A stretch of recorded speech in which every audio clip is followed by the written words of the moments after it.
ਵਾਹਿਗੁਰੂ ਸਾਹਿਬ JIO.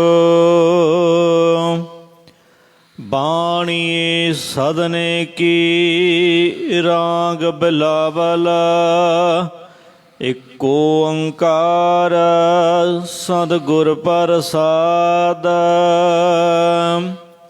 ਨ੍ਰਿਪ ਕੰਨਿਆ ਕੇ ਕਾਰਨ,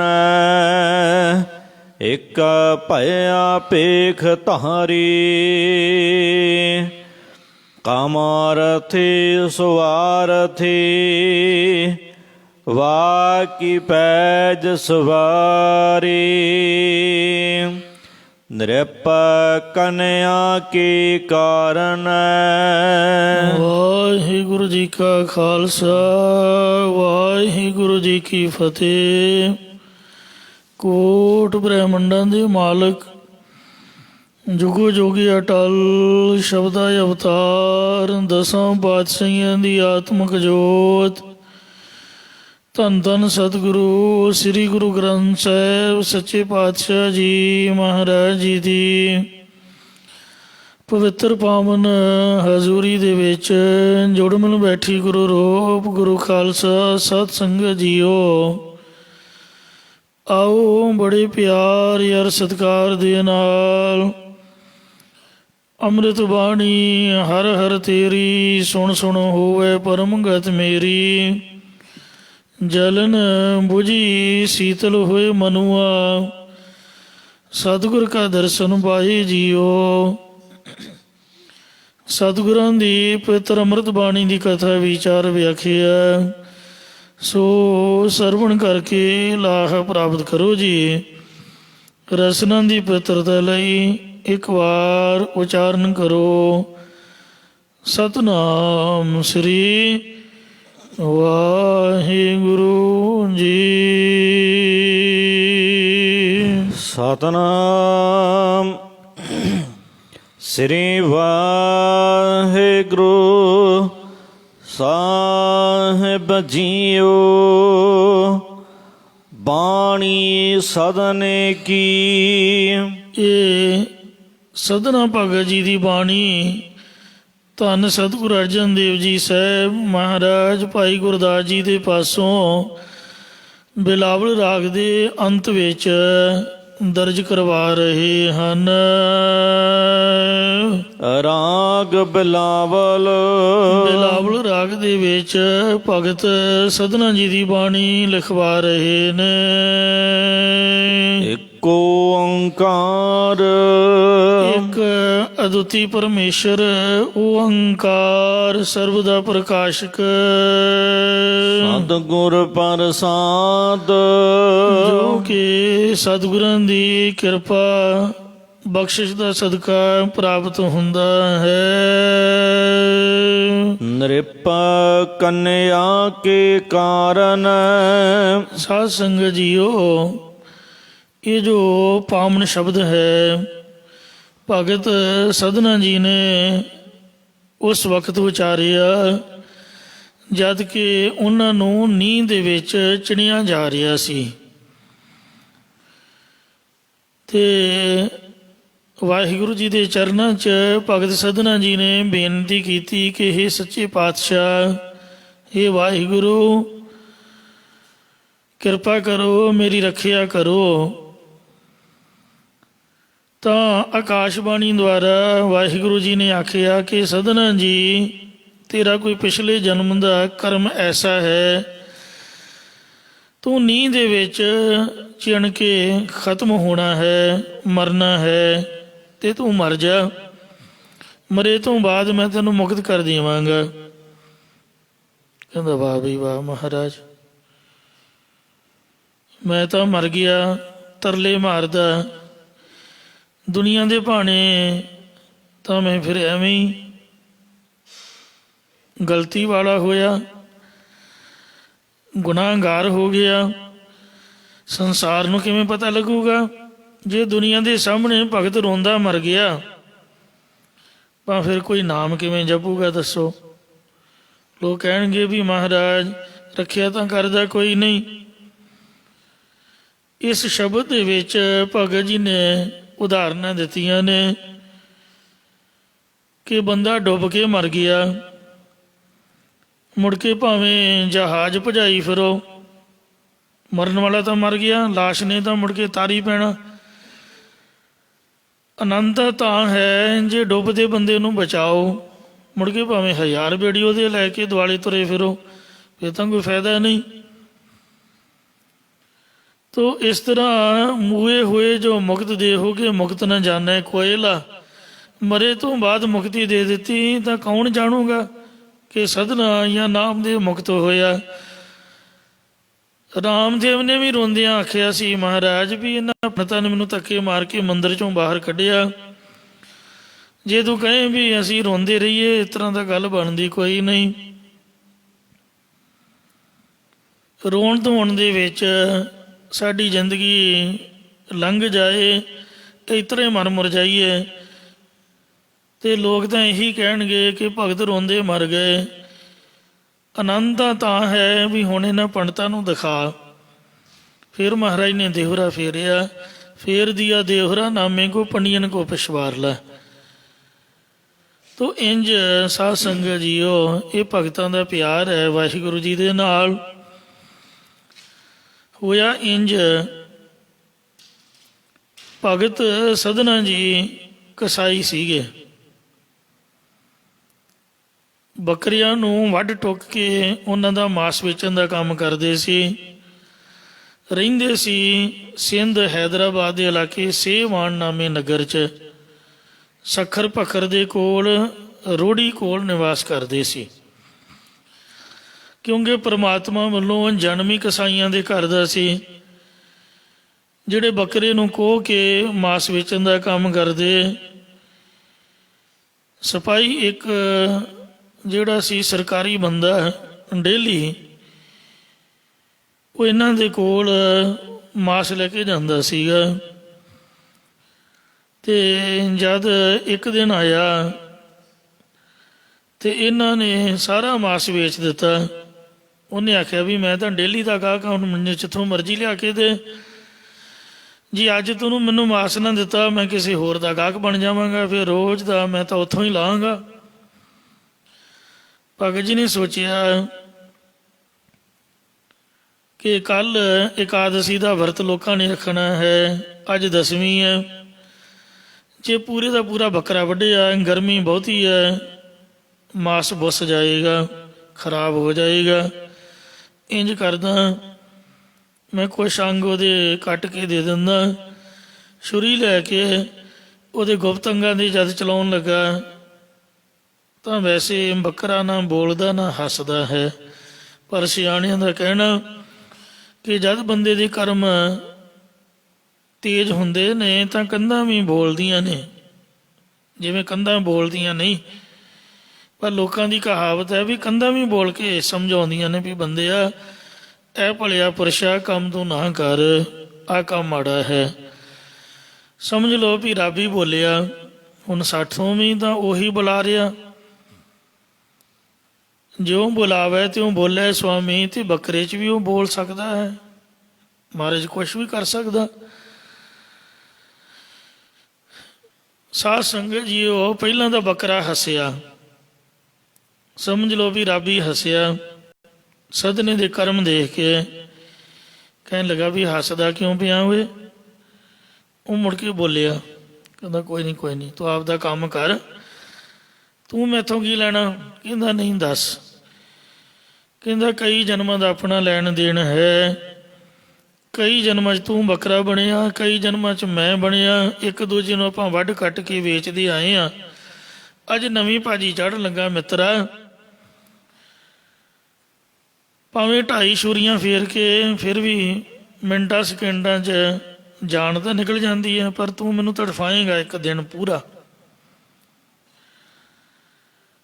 ਅਤੇ ਇਹ ਤੂੰ ਨਵੀਂ ਭਾਜੀ ਚਾੜ ਰਿਹਾ ਹੈ, ਮੈਂ ਕੱਲ੍ਹ ਸਾਰੀ ਦਿਹਾੜੀ ਤੜਫਦਾ ਰਹੂੰ ਗਰਮੀ ਦੇ ਵਿੱਚ, ਅਤੇ ਪੁੱਤ ਇਹ ਹੁਣ ਤੂੰ ਹਿਸਾਬ ਲਾ ਲਾ ਵੀ ਤੂੰ ਵੀ ਮੁੜ ਕੇ ਤੜਫੇਂਗਾ, ਕਿਉਂਕਿ ਲੇਖਾ ਲੇਵਾ ਤਿਲ ਜਿਉਂ ਪੀੜੀ, ਇਹ ਤਾਂ ਲੈਣ ਦੇਣ ਚੱਲਦਾ ਹੀ ਰਹਿੰਦਾ ਹੈ, ਮੈਂ ਮੁੜ ਕੇ ਤੇਥੋਂ ਲੇਖਾ ਲਾਂਗਾ। ਜਦੋਂ ਸਾਧ ਸੰਗਤ ਜੀ ਇਸ ਤਰ੍ਹਾਂ ਇਹਨੂੰ ਪਤਾ ਲੱਗਾ, ਕਹਿੰਦਾ ਵੀ ਮੈਂ ਤਾਂ ਸਹਿਗਦਾ ਦੁੱਖ ਸਹਾਰ ਲਵਾਂਗਾ, ਤੂੰ ਆਪਣੇ ਬਾਰੇ ਸੋਚ ਵੀ ਤੂੰ ਕਿਵੇਂ ਸਹਾਰੇਂਗਾ। ਇਸ ਤਰ੍ਹਾਂ ਸੁਣ ਕੇ ਭਗਤ ਸਧਨਾ ਜੀ ਦੇ ਕਰਮ ਜਾਗ ਪਏ, ਉਹ ਘਬਰਾ ਗਏ। ਨਹੀਂ ਤਾਂ ਕਸਾਈ ਦੇ ਮਨ ਵਿੱਚ ਦਇਆ ਨਹੀਂ ਆਉਂਦੀ। ਬਾਣੀ ਦਾ ਫੈਸਲਾ ਹੈ, ਮਹਾਂ ਕਸਾਵ ਛੁਰੀ ਸੱਟ ਪਾਈ। ਭਗਤ ਜੀ ਨੇ ਛੁਰੀ ਸੁੱਟ ਦਿੱਤੀ। ਸਿਪਾਹੀ ਨੂੰ ਆ ਕੇ ਜਵਾਬ ਦਿੱਤਾ ਵੀ ਭਲਿਆ ਮਾਨਸ, ਮੈਂ ਤਾਂ ਹੁਣ ਕੰਮ ਛੱਡਿਆ, ਮੈਂ ਨਹੀਂ ਤੈਨੂੰ ਮਾਸ ਦੇ ਸਕਦਾ। ਉਸੇ ਦਿਨ ਤੋਂ ਬਹੁਤ ਵੈਰਾਗ ਹੋ ਗਿਆ, ਕਸਾਈ ਪੁਣਾ ਇਹਨਾਂ ਛੱਡਤਾ। ਵੈਰਾਗ ਦੀ ਹਾਲਤ ਵਿੱਚ ਸਧਨਾ ਜੀ ਬਾਹਰ ਬੈਠੇ ਹੋਏ ਸਨ। ਇੱਕ ਵੈਸ਼ਨੋ ਮਹਾਤਮਾ ਇਹਨਾਂ ਨੂੰ ਮਿਲਿਆ। ਜਿਹਦਾ ਰੱਬ ਨੇ ਭਲਾ ਕਰਨਾ ਹੋਵੇ ਉਹਨੂੰ ਮਹਾਤਮਾ ਵੀ ਬੁਲਾਉਂਦਾ ਹੈ। ਕਿਰਪਾ ਕਰੇ ਜਿਸ ਪਾਰ ਬ੍ਰਹਮ ਹੋਵੇ ਸਾਧੂ ਸੰਗ, ਜਿਉਂ ਜਿਉਂ ਉਹ ਵਧਾਈ ਹੈ ਤਿਉਂ ਤਿਉਂ ਹਰਸਿਓ ਰੰਗ। ਉਹਨੇ ਕਿਹਾ, ਤੂੰ ਕਸਾਈ ਹੋ ਕੇ ਬਹੁਤ ਉਦਾਸ ਬੈਠਾ ਹੋਇਆ, ਕੀ ਕਾਰਨ ਹੈ? ਇਹਨੇ ਸਾਰੀ ਵਾਰਤਾ ਕਹਿ ਸੁਣਾਈ। ਅੱਗੋਂ ਮਹਾਤਮਾ ਨੇ ਆਖਿਆ ਕਿ ਤੂੰ ਹੁਣ ਕਸਾਈ ਪੁਣਾ ਦਾ ਛੱਡ ਹੀ ਦਿੱਤਾ, ਤੇ ਭਾਈ ਰਾਮ ਰਾਮ ਤਾਂ ਜਪਿਆ ਕਰ, ਵਾਹਿਗੁਰੂ ਵਾਹਿਗੁਰੂ ਰੱਬ ਦਾ ਨਾਮ ਤਾਂ ਜਪਿਆ ਕਰ। ਇਹਨੇ ਉਦੋਂ ਤੋਂ ਪਰਮਾਤਮਾ ਦਾ ਨਾਮ ਜਪਣਾ ਸ਼ੁਰੂ ਕਰ ਦਿੱਤਾ। ਆਪਦੇ ਪਿਓ ਨੂੰ ਇਸ ਤਰ੍ਹਾਂ ਦਾ ਵੇਖ ਕੇ ਇਹਦੇ ਪੁੱਤ ਬੜੇ ਫਿਕਰਮੰਦ ਹੋਏ ਵੀ ਹੁਣ ਖਾਵਾਂਗੇ ਕੀ, ਸਾਡਾ ਤਾਂ ਰੋਜ਼ੀਨਾ ਹੀ ਇਸ ਤਰ੍ਹਾਂ ਚੱਲਦਾ ਸੀ। ਉਹ ਕਹਿਣ ਲੱਗੇ, ਹੇ ਪਿਤਾ, ਜੇ ਤੂੰ ਇਹ ਕੰਮ ਨਹੀਂ ਕਰਨਾ ਤਾਂ ਕਤਲ ਅਸੀਂ ਕਰ ਦਿਆ ਕਰਾਂਗੇ, ਬੱਕਰਾ ਅਸੀਂ ਵੱਢ ਦਿਆ ਕਰਾਂਗੇ, ਤੂੰ ਦੁਕਾਨ ਤੇ ਬੈਠਾ ਮਾਸ ਵੇਚੀ ਜਾਈ। ਕਹਿੰਦਾ ਚੰਗਾ। ਇਹ ਕੁਝ ਚਿਰ ਤਾਂ ਮਾਸ ਵੇਚਦਾ ਰਿਹਾ, ਪਰ ਅੰਦਰੋਂ ਪ੍ਰਮਾਤਮਾ ਦੇ ਨਾਮ ਜਪਣ ਕਰਕੇ ਪ੍ਰੇਮ ਇਹੋ ਜਿਹਾ ਪੈਦਾ ਹੋਇਆ, ਇਹਨੇ ਮਾਸ ਵੇਚਣਾ ਵੀ ਛੱਡ ਦਿੱਤਾ ਤੇ ਰੱਬ ਦੀ ਬੰਦਗੀ ਦੇ ਵਿੱਚ ਜੁੜ ਗਿਆ। ਕਿਉਂਕਿ ਸਾਡੀ ਰੋਜੀ ਰੋਟੀ ਦਾ ਸਾਧਨ ਵੀ ਐਸਾ ਹੋਣਾ ਚਾਹੀਦਾ ਜਿਹਦੇ ਵਿੱਚ ਕੋਈ ਪਾਪ ਨਾ ਹੋਵੇ, ਕਿਉਂਕਿ ਪਾਪ ਕਰੇ ਤਾਂ ਪਛੋਤਾਵੇ। ਤੋ ਇਸ ਵਾਸਤੇ ਪਾਪ ਕਰੇ ਪੰਚਾਂ ਕੇ ਬਸ ਰੇ। ਇਉਂ ਮਹਾਰਾਜ ਨੇ ਪਾਪ ਕਰਨ ਤੋਂ ਰੋਕਿਆ ਹੈ। ਰੋਜ਼ੀਨਾ ਜਿਹੜਾ ਹੈ ਉਹ ਸੰਤ ਕਾ ਮਾਰਗ ਧਰਮ ਕੀ ਪੌੜੀ, ਕੋਵੜ ਭਾਗੀ ਪਾਏ, ਕੋਟ ਜਨਮ ਕੇ ਕਿਲ ਵਿਖਨਾਸੇ, ਹਰ ਚਰਨੀ ਚਿਤ ਲਾਏ। ਸੋ ਇਹ ਮਹਾਰਾਜ ਨੇ ਬਾਣੀ ਦੇ ਵਿੱਚ ਉਪਦੇਸ਼ ਬਖਸ਼ਿਆ ਕਿ ਭਾਈ ਜਿਹੜੀ ਰੋਜੀ ਰੋਟੀ ਦਾ ਸਾਧਨ ਹੈ ਉਹ ਧਰਮ ਦੇ ਮੁਤਾਬਕ ਸੱਚਾ ਤੇ ਸੁੱਚਾ ਰੱਖੋ। ਇਹ ਸਭ ਕੁਝ ਛੱਡ ਕੇ ਨਾਮ ਰੰਗ ਦੇ ਵਿੱਚ ਰੰਗਿਆ ਰਹਿਣ ਲੱਗ ਪਿਆ। ਇੱਕ ਦਿਨ ਉੱਥੋਂ ਦੇ ਲੋਕਾਂ ਨੇ ਕਿਹਾ ਵੀ ਤੀਰਥ ਯਾਤਰਾ 'ਤੇ ਅਸੀਂ ਚੱਲੇ ਹਾਂ ਤੇ ਤੂੰ ਵੀ ਵੈਸ਼ਨੋ ਮਹਾਤਮਾ ਦੀ ਸੰਗਤ ਕਰਕੇ ਵਿਸ਼ਨੂੰ ਭਗਤ ਹੋ ਗਈਆਂ, ਚੱਲ ਪ੍ਰਯਾਗਰਾਜ ਤੀਰਥ ਦੀ ਯਾਤਰਾ 'ਤੇ ਜਾਈਏ। ਇਹ ਯਾਤਰਾ 'ਤੇ ਜਾਣ ਲਈ ਤਿਆਰ ਹੋ ਗਿਆ। ਜਦ ਇਹ ਯਾਤਰਾ ਕਰਦਾ ਸਰਹੰਦ 'ਚ ਆਇਆ ਤਾਂ ਇੱਕ ਘਰੋਂ ਪੀਣ ਵਾਸਤੇ ਨੇ ਪਾਣੀ ਮੰਗਿਆ। ਉਹ ਬੀਬੀ ਨੌਜਵਾਨ ਦਾ ਮਨ ਇਹਦੇ 'ਤੇ ਉਟਕ ਗਿਆ ਤੇ ਉਹਨੇ ਇਹਨੂੰ ਕੁਕਰਮ ਲਈ ਪ੍ਰੇਰਿਆ। ਭਗਤ ਜੀ ਕਹਿਣ ਲੱਗੇ ਕਿ ਹਰੇਕ ਨੂੰ ਆਪ ਆਪਣੇ ਪਤ ਵਰਤਾ ਸਤ ਵਰਤਾ ਧਰਮ ਦੇ ਵਿੱਚ ਪਰਪੱਕ ਰਹਿਣਾ ਚਾਹੀਦਾ ਹੈ। ਤੇ ਉਹਨੇ ਕੀ ਕੀਤਾ, ਛੁਰੀ ਲਈ ਬਿਮਾਰ ਪਏ ਆਪਣੇ ਪਤੀ ਦਾ ਸਿਰ ਵੱਢ ਕੇ ਇਹਦੇ ਕੋਲ ਲੈ ਆਈ। ਕਹਿਣ ਲੱਗੀ, ਵੇਖ ਇਹ ਤਾਂ ਨਕੰਮਾ ਬਿਮਾਰ ਸੀਗਾ, ਤੂੰ ਇਹਦੇ ਤੋਂ ਡਰਦਾ ਸੀ, ਹੁਣ ਤੈਨੂੰ ਕੁਛ ਵੀ ਡਰ ਕਰਨ ਦੀ ਲੋੜ ਨਹੀਂ ਹੈ। ਤੂੰ ਮੇਰੀ ਗੱਲ ਮੰਨ, ਜੇ ਨਹੀਂ ਮੰਨੇਗਾ ਤਾਂ ਫਿਰ ਇਹਦਾ ਹਸ਼ਰ ਮਾੜਾ ਹੋਊਗਾ। ਭਗਤ ਜੀ ਘਬਰਾ ਗਏ ਕਿ ਇਹ ਕੀ ਹੋ ਗਿਆ। ਤੋ ਸਾਧ ਸੰਗਤ ਜੀਓ, ਜਿਸ ਵਕਤ ਭਗਤ ਜੀ ਬਾਹਰ ਨੂੰ ਜਾਣ ਲੱਗੇ, ਭੱਜਣ ਲੱਗੇ, ਉਹਨੇ ਰੌਲਾ ਪਾਤਾ ਕਿ ਇਹਨੇ ਮੇਰਾ ਪਤੀ ਮਾਰ ਦਿੱਤਾ। ਹਾਕਮਾਂ ਨੇ ਫੜ ਕੇ ਇੱਕ ਮਕਬਰੇ 'ਚ ਬੰਦ ਕਰਤਾ। ਹਾਕਮਾਂ ਨੇ ਵੇਖਿਆ ਵੀ ਇਹ ਆਦਮੀ ਕਿਸੇ ਦਾ ਕਤਲ ਕਰਨ ਵਾਲਾ ਲੱਗਦਾ ਤਾਂ ਨਹੀਂ ਹੈ। ਸਦਨੇ ਤੋਂ ਪੁੱਛਿਆ ਤੇ ਕਤਲ ਤੂੰ ਕਿਉਂ ਕੀਤਾ? ਉਹਨੇ ਸਾਰਾ ਹਾਲ ਕਹਿ ਸੁਣਾਇਆ। ਹਾਕਮਾਂ ਨੇ ਉਸ ਇਸਤਰੀ ਦਾ ਕਸੂਰ ਜਾਣ ਕੇ ਸਦਨੇ ਨੂੰ ਰਿਹਾ ਕਰ ਦਿੱਤਾ। ਸਾਧ ਸੰਗਤ ਜੀ, ਉਸ ਸਰਹੰਦ 'ਚ ਜਿੱਥੇ ਸਦਨਾ ਜੀ ਨੂੰ ਕੈਦ ਕੀਤਾ ਸੀ, ਉੱਥੇ ਇੱਕ ਮਕਬਰਾ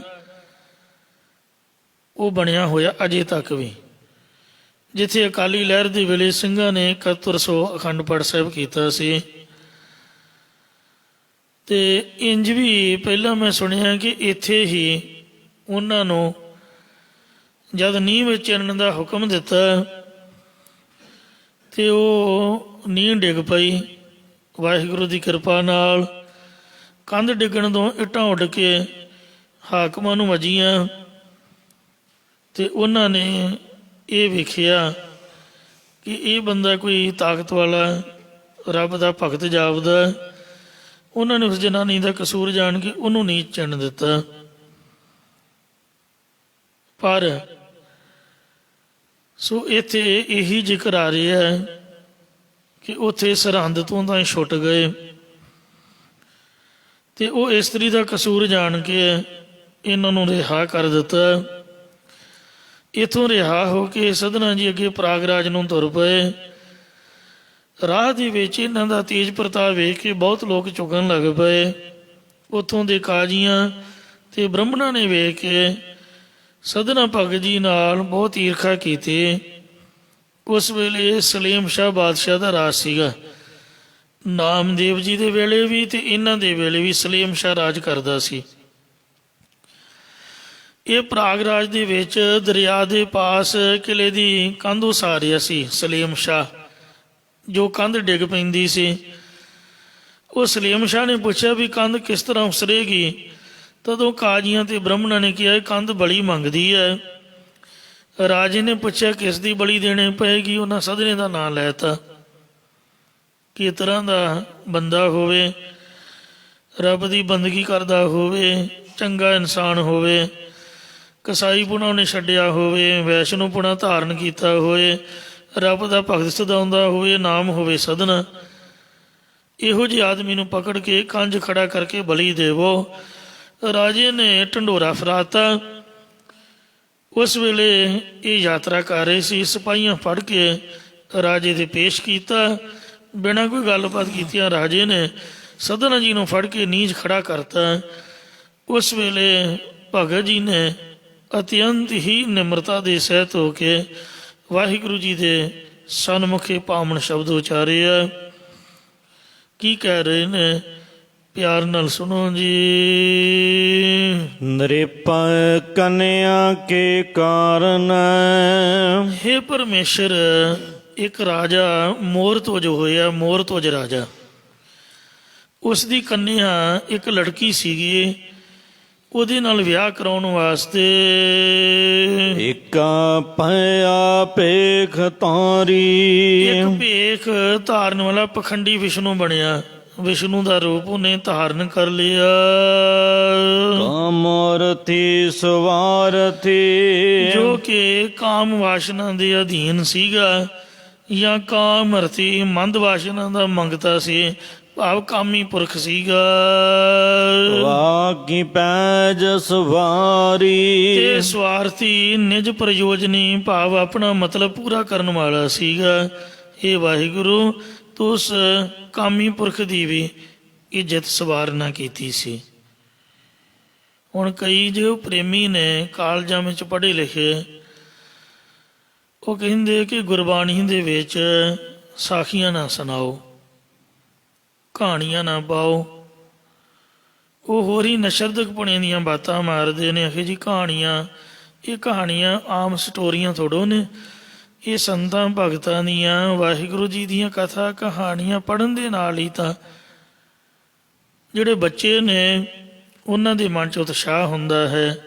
ਮੈਂ ਸਭ ਤੋਂ ਪਹਿਲਾਂ ਭਗਤ ਬਾਣੀ ਹੀ ਪੜ੍ਹੀ, ਫਿਰ ਮਨ 'ਚ ਸ਼ੌਂਕ ਹੋਇਆ ਵੀ ਜੋ ਇਹਦੇ 'ਚ ਲਿਖਿਆ ਹੋਇਆ ਉਹਦੀ ਸਮਝ ਵੀ ਆਉਣੀ ਚਾਹੀਦੀ ਹੈ। ਸਮਝ ਆਉਂਦੀ ਕੋਈ ਨਹੀਂ ਸੀਗੀ। ਜੋ ਮਾਂ ਨੇ ਸਮਝਾ ਦੇਣਾ ਉਹਦੀ ਸਮਝ ਹੀ ਆਉਣੀ।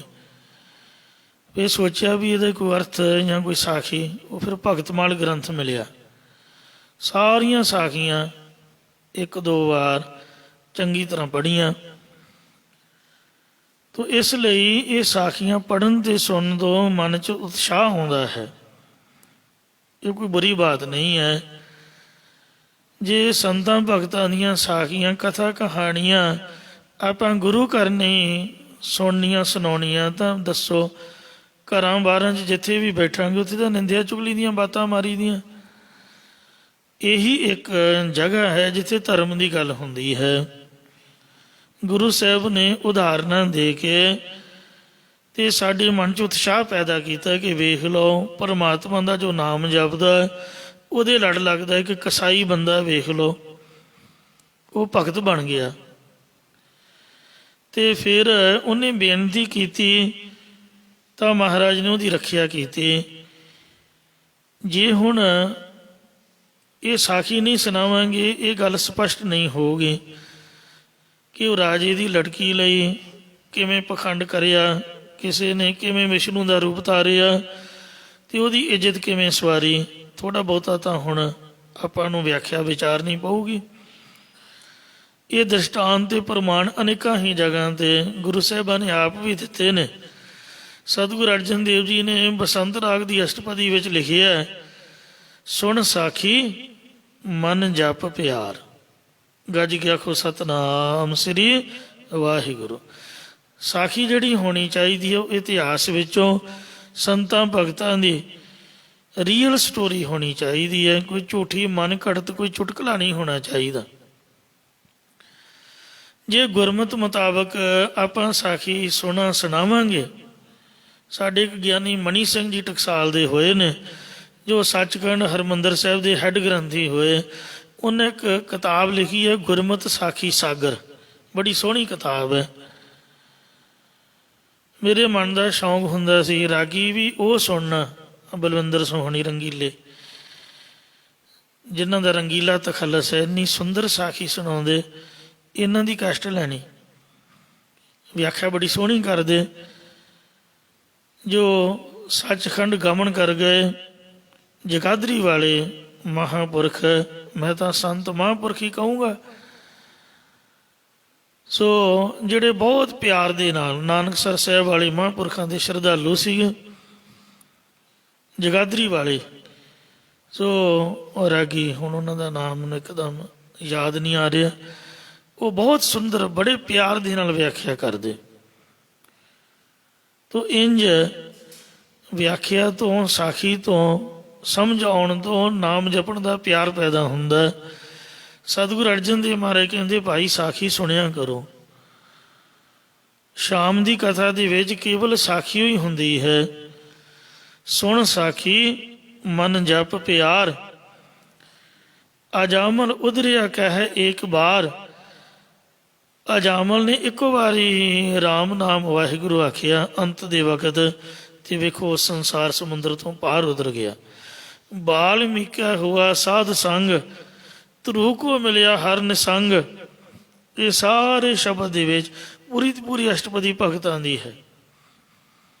ਅਰੰਤਲੀਆਂ ਪੰਕਤੀਆਂ ਨੇ ਕਿ ਗੁਰੂ ਨਾਨਕ ਦੇਵ ਗੋਬਿੰਦ ਰੂਪ। ਸਤਿਗੁਰੂ ਨਾਨਕ ਦੇਵ ਜੀ ਮਹਾਰਾਜ ਗੋਬਿੰਦ ਪਰਮਾਤਮਾ ਦਾ ਰੂਪ ਨੇ। ਬਾਕੀ ਸੰਤਾਂ ਭਗਤਾਂ ਦੇ ਸਾਰਿਆਂ ਦੇ ਨਾਮ ਲਿਖੇ ਗੁਰੂ ਸਾਹਿਬ ਨੇ, ਉਦਾਹਰਨਾਂ ਦਿੱਤੀਆਂ ਨੇ। ਸੋ ਭਗਤ ਸਧਨਾ ਜੀ ਬਾਣੀ ਦੇ ਵਿੱਚ ਦ੍ਰਿਸ਼ਟਾਂਤ ਦੇ ਰਹੇ ਨੇ, ਵਾਹਿਗੁਰੂ ਜੀ ਦੇ ਚਰਨਾਂ 'ਚ ਅਰਦਾਸ ਕਰ ਰਹੇ ਹਨ। ਨ੍ਰਿਪ ਕਨਿਆ ਕੇ ਕਾਰਨ। ਜਦ ਗਲੇ ਤੱਕ ਕੰਧ ਆਈ ਤੇ ਮਹਾਰਾਜ ਨੇ ਆਖਿਆ ਵੀ ਕੋਈ ਨਹੀਂ, ਰੌਲਾ ਨਾ ਪਾ ਤੇ ਤੂੰ ਮਰ ਜਾ, ਤੇਰੇ ਕਰਮ ਇਸ ਤਰ੍ਹਾਂ ਦੇ ਲਿਖੇ ਹੋਏ ਹਨ, ਤੇ ਜਦ ਮਰ ਜਾਏਗਾ ਮੈਂ ਤੈਨੂੰ ਮੁਕਤੀ ਦੇ ਦੇਵਾਂਗਾ। ਕਹਿੰਦਾ ਨਹੀਂ ਮਹਾਰਾਜ, ਇਹ ਗੱਲ ਨਹੀਂ ਬਣਦੀ। ਤੂੰ ਵੇਖ ਮਾੜੇ ਤੋਂ ਮਾੜੇ ਇਨਸਾਨ ਦੀ ਇੱਜ਼ਤ ਰੱਖਦਾ ਹੈ। ਕਿਹਦੀ ਰੱਖੀ ਹੈ? ਇੱਕ ਮੋਹਰਤੁਜ ਰਾਜੇ ਦੀ ਲੜਕੀ ਦੇ ਵਿਆਹੁਣ ਵਾਸਤੇ। ਇੱਕ ਭਇਆ ਪੇਖ ਧਾਰੀ। ਪੇਖ ਧਾਰੀ ਵਿਸ਼ਨੂੰ ਹੋਇਆ ਹੈ। ਵਿਸ਼ਨੂੰ ਦਾ ਰੂਪ ਧਾਰ ਲਿਆ। ਕਾਮਰਥੀ ਸਵਾਰਥੀ ਜੋ ਕਾਮ ਦੇ ਵਾਸ਼ਨਾ ਦੇ ਅਧੀਨ ਹੈ ਤੇ ਆਪ ਦੇ ਪ੍ਰਯੋਜਨ ਲਈ ਕਾਮੀ ਪੁਰਖ ਸੀਗਾ। ਆਪ ਦਾ ਮਤਲਬ ਪੂਰਾ ਕਰਨ ਲਈ ਕੇਵਲ ਲੜਕੀ ਨਾਲ ਵਿਆਹ ਕਰਾਉਣ ਲਈ ਉਹਨੇ ਇੰਜ ਕੀਤਾ। ਵਾਕੀ ਪੈਜ ਸਵਾਰੀ ਉਸ ਕਾਮੀ ਬੰਦੇ ਦੀ ਵੀ ਇੱਜ਼ਤ ਸਵਾਰ ਨਾ ਕੀਤੀ ਕਿ ਮੇਰਾ ਇਹਨੇ ਰੂਪ ਧਾਰਿਆ ਹੈ। ਹੋਇਆ ਇੰਜ, ਮੋਰਤੁਜ ਨਾਮੇ ਇੱਕ ਰਾਜਾ ਸੀ। ਉਹਦੀ ਲੜਕੀ ਬਹੁਤ ਸੁੰਦਰ ਸਰੂਪ ਵਾਲੀ ਸੀ। ਪਿਛਲੇ ਜਨਮਾਂ ਦੇ ਸੰਸਕਾਰ ਮੁਤਾਬਕ ਉਹਦੀ ਇਸ ਜਨਮ ਵਿੱਚ ਪ੍ਰਭੂ ਵੱਲ ਬਹੁਤ ਰੁਚੀ ਸੀ। ਔਰ ਛੋਟੀ ਉਮਰ ਦੇ ਵਿੱਚ ਹੀ ਧਾਰਮਿਕ ਪੁਸਤਕਾਂ ਪੜ੍ਹਦੀ ਰਹਿੰਦੀ ਸੀ। ਜਦ ਰਾਜੇ ਮੋਰਤੁਜ ਦੀ ਲੜਕੀ ਜਵਾਨ ਅਵਸਥਾ ਵਿੱਚ ਆਈ ਤਾਂ ਉਦੋਂ ਰਾਜੇ ਨੇ ਇੱਕ ਦਿਨ ਆਪਣੀ ਪਟਰਾਣੀ ਨਾਲ ਆਪਣੀ ਰਾਜਪੁੱਤਰੀ ਨੂੰ ਵਿਆਹੁਣ ਵਾਸਤੇ ਗੱਲ ਕੀਤੀ। ਜਦ ਵਿਆਹ ਦੀ ਗੱਲ ਇਹਦੀ ਪੁੱਤਰੀ ਨੂੰ ਪਤਾ ਲੱਗੀ ਤਾਂ ਆਪਣੀ ਮਾਤਾ ਨੂੰ ਕਹਿਣ ਲੱਗੀ ਵੀ ਮੈਂ ਤਾਂ ਵਿਸ਼ਨੂੰ ਭਗਵਾਨ ਦੇ ਨਾਲ ਹੀ ਵਿਆਹ ਕਰਨ ਦਾ ਪ੍ਰਣ ਕਰ ਚੁੱਕੀ ਹਾਂ, ਇਸ ਲਈ ਮੇਰੇ ਵਾਸਤੇ ਕਿਸੇ ਹੋਰ ਰਾਜਕੁਮਾਰ ਨੂੰ ਲੱਭਣ ਦੀ ਖੇਚਲ ਨਾ ਕਰਿਓ। ਆਪਣੀ ਲੜਕੀ ਕੋਲੋਂ ਇਸ ਤਰ੍ਹਾਂ ਦੀ ਗੱਲ ਸੁਣ ਕੇ ਪਟਰਾਣੀ ਨੇ ਆਪਣੇ ਪਤੀ ਰਾਜੀ ਨੂੰ ਇਹ ਸਾਰੀ ਗੱਲ ਦੱਸੀ ਕਿ ਰਾਜਕੁਮਾਰੀ ਤਾਂ ਵਿਸ਼ਨੂੰ ਭਗਵਾਨ ਨਾਲ ਵਿਆਹ ਕਰਨ ਦਾ ਪ੍ਰਣ ਕਰ ਚੁੱਕੀ ਹੈ। ਤਦੋਂ ਰਾਜੇ ਨੇ ਆਪਣੀ ਪੁੱਤਰੀ ਨੂੰ ਬੜਾ ਸਮਝਾਇਆ ਕਿ ਤੂੰ ਇਹ ਜਿੱਦ ਛੱਡ ਦੇ, ਤੈਨੂੰ ਬਹੁਤ ਸੁੰਦਰ ਰਾਜਕੁਮਾਰ ਨਾਲ ਵਿਆਹਾਂਗੇ। ਹੁਣ ਵਿਸ਼ਨੂੰ ਕਿੱਥੋਂ ਆਊਗਾ? ਉਹ ਤਾਂ ਪ੍ਰਭੂ ਹੈ, ਉਹ ਭਗਵਾਨ ਹੈ। ਜਿਵੇਂ ਮੀਰਾਬਾਈ ਦੀ ਲਿਵ ਲੱਗੀ ਹੋਈ ਸੀ, ਇਸ ਤਰ੍ਹਾਂ ਇਹਦੀ ਲਿਵ ਲੱਗ ਗਈ। ਆਪਣੇ ਪਿਤਾ ਰਾਜੇ ਦੇ ਬਚਨ ਸੁਣ ਕੇ ਇਹਦੇ ਮਨ 'ਤੇ ਕੋਈ ਅਸਰ ਨਾ ਹੋਇਆ। ਮਨ ਦੇ ਵਿੱਚ ਵਿਰਾਗ ਵੱਧਦਾ ਗਿਆ। ਖਾਣਾ ਵੀ ਬੰਦ ਕਰਤਾ, ਪੀਣਾ ਵੀ, ਬੋਲਣਾ ਚੱਲਣਾ ਘੱਟ ਕਰ ਦਿੱਤਾ। ਉਹਦੀ ਇਸ ਤਰ੍ਹਾਂ ਦੀ ਹਾਲਤ ਵੇਖ ਕੇ ਉਹਦੇ ਲਈ ਉਹਨੇ ਇੱਕ ਵੱਖਰਾ ਹੀ ਮੰਦਰ ਬਾਗ ਦੇ ਵਿੱਚ ਬਣਾ ਦਿੱਤਾ। ਉਸੇ ਬਾਗ ਅੰਦਰ ਹੀ ਉਹ ਵਿਸ਼ਨੂੰ ਭਗਵਾਨ ਦੀ ਪੂਜਾ ਲਈ ਇੱਕ ਵੱਖਰੀ ਜਗ੍ਹਾ ਬਣਾਉਣ ਲਈ ਕਾਰੀਗਰ ਸੱਦਿਆ। ਉਹਨੇ ਰਾਜਕੁਮਾਰੀ ਦੀ ਆਖਿਆ ਅਨੁਸਾਰ ਵਿਸ਼ਨ ਮੰਦਰ 'ਚ ਉਸਾਰੀ ਸ਼ੁਰੂ ਕਰ ਦਿੱਤੀ। ਉਹ ਕਾਰੀਗਰ ਆਪਣੇ ਪੁੱਤਰ ਨੂੰ ਵੀ ਮਦਦ ਲਈ ਨਾਲ ਲਿਆਇਆ ਕਰੇ। ਜਦ ਕੰਮ ਕਰਦਿਆਂ ਕਰਦਿਆਂ ਕਈ ਦਿਨ ਹੋ ਗਏ ਤੇ ਉਹਦੇ ਤਰਖਾਣ ਦੇ ਪੁੱਤ ਦੀ ਨਜ਼ਰ ਰਾਜਕਨਿਆ 'ਤੇ ਉਟਕ ਗਈ। ਉਹਦੇ ਸਰੂਪ ਨੂੰ ਵੇਖ ਕੇ ਤੇ ਉਹਦਾ ਮਨ ਵਿਗੜ ਗਿਆ। ਉਹ ਰੋਜ਼ ਪਿਤਾ ਨਾਲ ਆ ਤਾਂ ਜਾਇਆ ਕਰੇ ਪਰ ਕੰਮ 'ਚ ਰੁਚੀ ਨਾ ਦੇਵੇ। ਉਹਦੇ ਵੱਲ ਵੇਖੀ ਜਾਇਆ ਕਰੇ। ਉਹਦੇ ਸਮਝਾਉਣ ਦੇ ਬਾਵਜੂਦ ਵੀ ਜਦ ਕੰਮ 'ਚ ਧਿਆਨ ਨਾ ਦੇਵੇ। ਕਈ ਦਿਨ ਬੀਤਣ ਤੋਂ ਬਾਅਦ ਉਹਦੇ ਪਿਓ ਨੇ ਬੜੇ ਪਿਆਰ ਨਾਲ ਸਮਝਾਇਆ ਵੀ ਬੇਟਾ ਆਪਾਂ ਤਾਂ ਮਜ਼ਦੂਰ ਬੰਦੇ ਆ, ਕਿਰਤੀ ਲੋਕ ਆ, ਵਿਹਲੇ ਬੈਠਿਆਂ ਝੱਟ ਨਹੀਂ ਲੰਘਦਾ। ਤੂੰ ਹਮੇਸ਼ਾ ਤੇ ਉਹ ਰਾਜਕੁਮਾਰੀ ਵਾਲੀ ਵੇਖਦਾ ਰਹਿੰਦਾ ਤੇ ਤੂੰ ਆਪਦੇ ਕੰਮ ਵੱਲ ਧਿਆਨ ਕਰ। ਕਹਿਣ ਲੱਗਾ ਵੀ ਤੂੰ ਮੇਰੀ ਉਹਦੇ ਨਾਲ ਸ਼ਾਦੀ ਕਰ ਦੇ ਤੇ ਮੈਂ ਤਾਂ ਹੋਰ ਕਿਸੇ ਨਾਲ ਸ਼ਾਦੀ ਕਰਵਾਉਣੀ ਹੈ ਨਹੀਂ, ਜੇ ਕਰਾਉਣੀ ਤਾਂ ਇਹਦੇ ਨਾਲ ਕਰਾਉਣੀ ਹੈ। ਉਹਨੇ ਆਖਿਆ ਪੁੱਤ ਆਪਾਂ ਗਰੀਬ ਲੋਕ ਹਾਂ, ਇਹ ਰਿਆਸਤਾਂ ਦੇ ਮਾਲਕ ਬਾਦਸ਼ਾਹ ਨੇ, ਸਾਡਾ ਜਿਉਣਾ ਵੀ ਦੁੱਭਰ ਕਰ ਦੇਣਗੇ ਜੇ ਪਤਾ ਲੱਗ ਗਿਆ ਤੇ ਤੂੰ ਆਪਦੇ ਕੰਮ 'ਚ ਰੁਚੀ ਦੇ, ਇਸ ਤਰ੍ਹਾਂ ਨਹੀਂ ਹੋ ਸਕਦਾ। ਤੇ ਪਰ ਉਹਦੇ ਮਨ 'ਤੇ ਕੋਈ ਅਸਰ ਨਾ ਹੋਇਆ। ਉਹ ਰੋਜ਼ ਆਉਣ ਜਾਣ ਦੇ ਕਾਰਨ ਸਾਧ ਸੰਗਤ ਜੀਓ ਉਹ ਲੜਕੇ ਨੂੰ ਵੀ ਪਤਾ ਲੱਗ ਗਿਆ ਵੀ ਇਹਨੇ ਪ੍ਰਾਣੀ ਕੀਤਾ ਹੋਇਆ ਕਿ ਮੈਂ ਵਿਸ਼ਨੂੰ ਨਾਲ ਵਿਆਹ ਕਰਾਉਣਾ। ਜੇ ਕਰਾਉਣਾ ਚਤੁਰਪਤੀ ਵਿਸ਼ਨੂੰ ਭਗਵਾਨ ਨਾਲ ਕਰਾਉਣਾ, ਹੋਰ ਕਿਸੇ ਨਾਲ ਨਹੀਂ। ਇਹ ਸੁਣ ਕੇ ਉਹਦਾ ਮਨ ਹੋਰ ਉਦਾਸ ਹੋ ਗਿਆ ਪਰ ਹੌਸਲਾ ਨਹੀਂ ਛੱਡਿਆ। ਉਹਦੇ ਸੁਨਿਆਰੇ ਦੇ ਮੁੰਡੇ ਨਾਲ ਇੱਕ ਮਿੱਤਰਤਾ ਸੀਗੀ। ਸਾਰੀ ਗੱਲ ਉਹਨੇ ਸੁਨਿਆਰੇ ਦੇ ਮੁੰਡੇ ਨੂੰ ਦੱਸੀ, ਆਪਦੇ ਮਿੱਤਰ ਨੂੰ, ਕਿ ਮੇਰਾ ਮਨ ਜੋ ਹੈ ਉਹ ਰਾਜਕੁਮਾਰੀ 'ਤੇ ਉਟਕ ਗਿਆ ਹੈ, ਪਰ ਉਹਦਾ ਜਿਹੜਾ ਪੁਰਾਣੇ ਵਿਸ਼ਨੂੰ ਭਗਵਾਨ ਨਾਲ ਸ਼ਾਦੀ ਕਰਾਉਣ ਦਾ ਤੂੰ ਕੋਈ ਉਪਾਅ ਦੱਸ। ਉਹ ਬੜਾ ਸਿਆਣਾ ਸੀ। ਕਹਿਣ ਲੱਗਾ ਕਿ ਕੋਈ ਵੱਡੀ ਗੱਲ ਨਹੀਂ, ਉਹਦੀਆਂ 4 ਬਾਹਾਂ ਹੀ ਨੇ ਤੇ ਗਰਡ 'ਤੇ ਸਵਾਰੀ ਕਰਦਾ, ਤੇ ਤੂੰ ਉਹੋ ਜਿਹਾ ਬਣ ਕੇ ਉਹਦੇ ਕੋਲ ਚਲਿਆ ਜਾ। ਲੱਕੜੀ ਦਾ ਗਰਡ ਤੂੰ ਬਣਾ ਲੈ ਤੇ ਉਹਦੇ ਵਿੱਚ ਮੈਂ ਕਲਾ ਮੈਂ ਪਾ ਦਿਓ ਕਿਸੇ ਤਰੀਕੇ ਨਾਲ, ਜੋ ਜਹਾਜ਼ ਦੀ ਤਰ੍ਹਾਂ ਚੱਲਣ ਲੱਗ ਜਾਵੇਗਾ। ਲੱਕੜ ਦੀਆਂ ਬਾਹਾਂ ਤੂੰ ਆਪਦੀਆਂ ਡੁਪਲੀਕੇਟ ਬਣਾ ਕੇ ਲਾ ਲੈਣਾ ਕਰ। ਇਉਂ ਦੋਹਾਂ ਨੇ ਮਿਲ ਕੇ ਸਲਾਹ ਮਸ਼ਵਰਾ ਕਰਕੇ ਹੈ ਤਾਂ ਦੋਵੇਂ ਹੀ ਮਿਸਤਰੀਆਂ ਦੇ ਮੁੰਡੇ ਸੀ, ਸਿਆਣੇ ਸੀਗੇ। ਇੱਕ ਲੱਕੜ ਦਾ ਗਰੜ ਤਿਆਰ ਕਰ ਲਿਆ, 2 ਬਨੌਟੀ ਲੱਕੜ ਦੀਆਂ ਬਾਹਾਂ ਲਗਾ ਕੇ, ਤੇ ਕਲਾ ਉਹਨੇ ਸੁਨਿਆਰੇ ਦੇ ਮੁੰਡੇ ਨੂੰ ਪਾਤੀ। ਇਸ ਤਰ੍ਹਾਂ ਉਹ ਰਾਤ ਨੂੰ ਰਾਜਕਨਿਆ ਦੇ ਕੋਲ ਪਹੁੰਚ ਗਿਆ। ਅੱਗੇ ਉਹ ਵਿਸ਼ਨੂੰ ਭਗਵਾਨ ਦੀ ਭਗਤੀ ਵਿੱਚ ਬੈਠੀ ਮਾਲਾ ਫੇਰ ਰਹੀ ਸੀ, ਰਾਮ ਰਾਮ।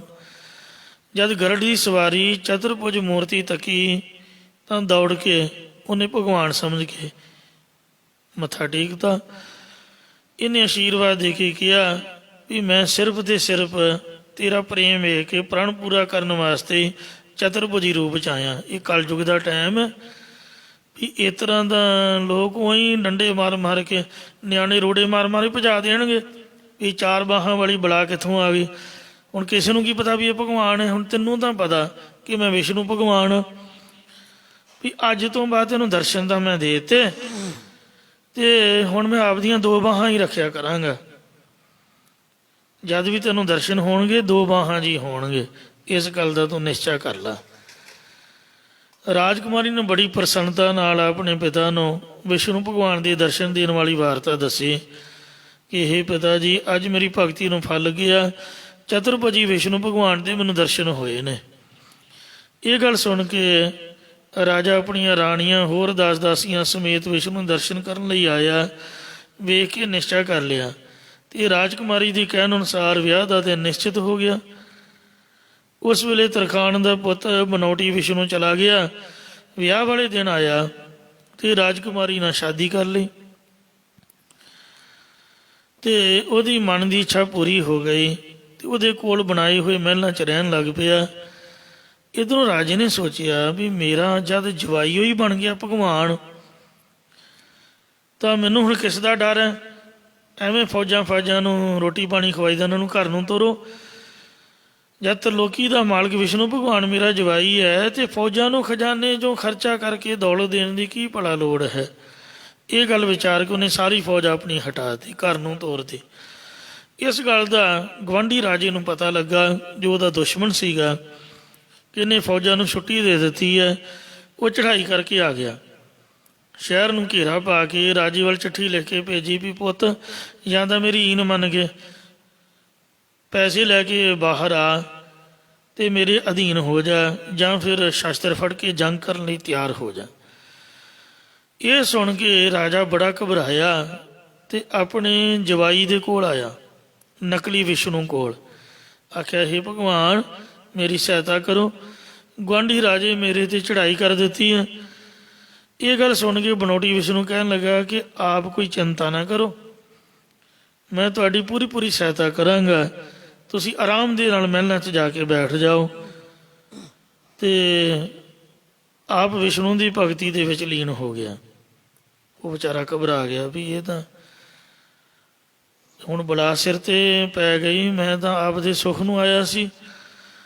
ਉਹਨੇ ਬਹੁਤ ਡਰ ਦੇ ਸਹਿਤ ਹੋ ਕੇ ਉਹਨੂੰ ਸਭ ਕੁਝ ਭੁੱਲ ਗਿਆ, ਦੀਨ ਦੁਨੀਆ ਦਾ ਚੇਤਾ ਹੀ ਭੁੱਲ ਗਿਆ ਵੀ ਮੈਂ ਕੌਣ ਹਾਂ, ਕੀ ਕਰ ਰਿਹਾ, ਕਿਵੇਂ ਦੀ ਮੇਰੀ ਭਾਵਨਾ। ਮਨ ਸ਼ੁੱਧ ਹੋ ਗਿਆ ਵਿਸ਼ਨੂੰ ਤੇ ਸ਼ਰਧਾ ਕਰਕੇ, ਤੇ ਉਹਨੇ ਬੜੀ ਇਕਾਗਰਤਾ ਦੇ ਨਾਲ ਨਾਮ ਜਪਿਆ। ਨਿਮਰਤਾ ਨਾਲ ਭਗਵਾਨ ਅੱਗੇ ਪ੍ਰਾਰਥਨਾ ਅਰਦਾਸ ਕੀਤੀ ਵੀ ਹੇ ਸੱਚਿਆ ਪਾਤਸ਼ਾਹ, ਹੇ ਭਗਵਾਨ, ਵੀ ਮੈਂ ਆਪਦੇ ਮਤਲਬ ਵਾਸਤੇ ਤੇਰਾ ਨਾਮ ਵਰਤਿਆ, ਝੂਠ ਬੋਲਿਆ ਹੈ ਤੇ ਭੇਖ ਮੈਂ ਤੇਰਾ ਧਾਰਿਆ। ਉਹਦੀ ਭਾਵਨਾ ਜਿਹੜੀ ਹੈ ਵਿਸ਼ਨੂੰ ਭਗਵਾਨ ਤੇ ਹੈ, ਪਰ ਮੈਂ ਵਿਸ਼ਨੂੰ ਨਹੀਂ ਹਾਂ।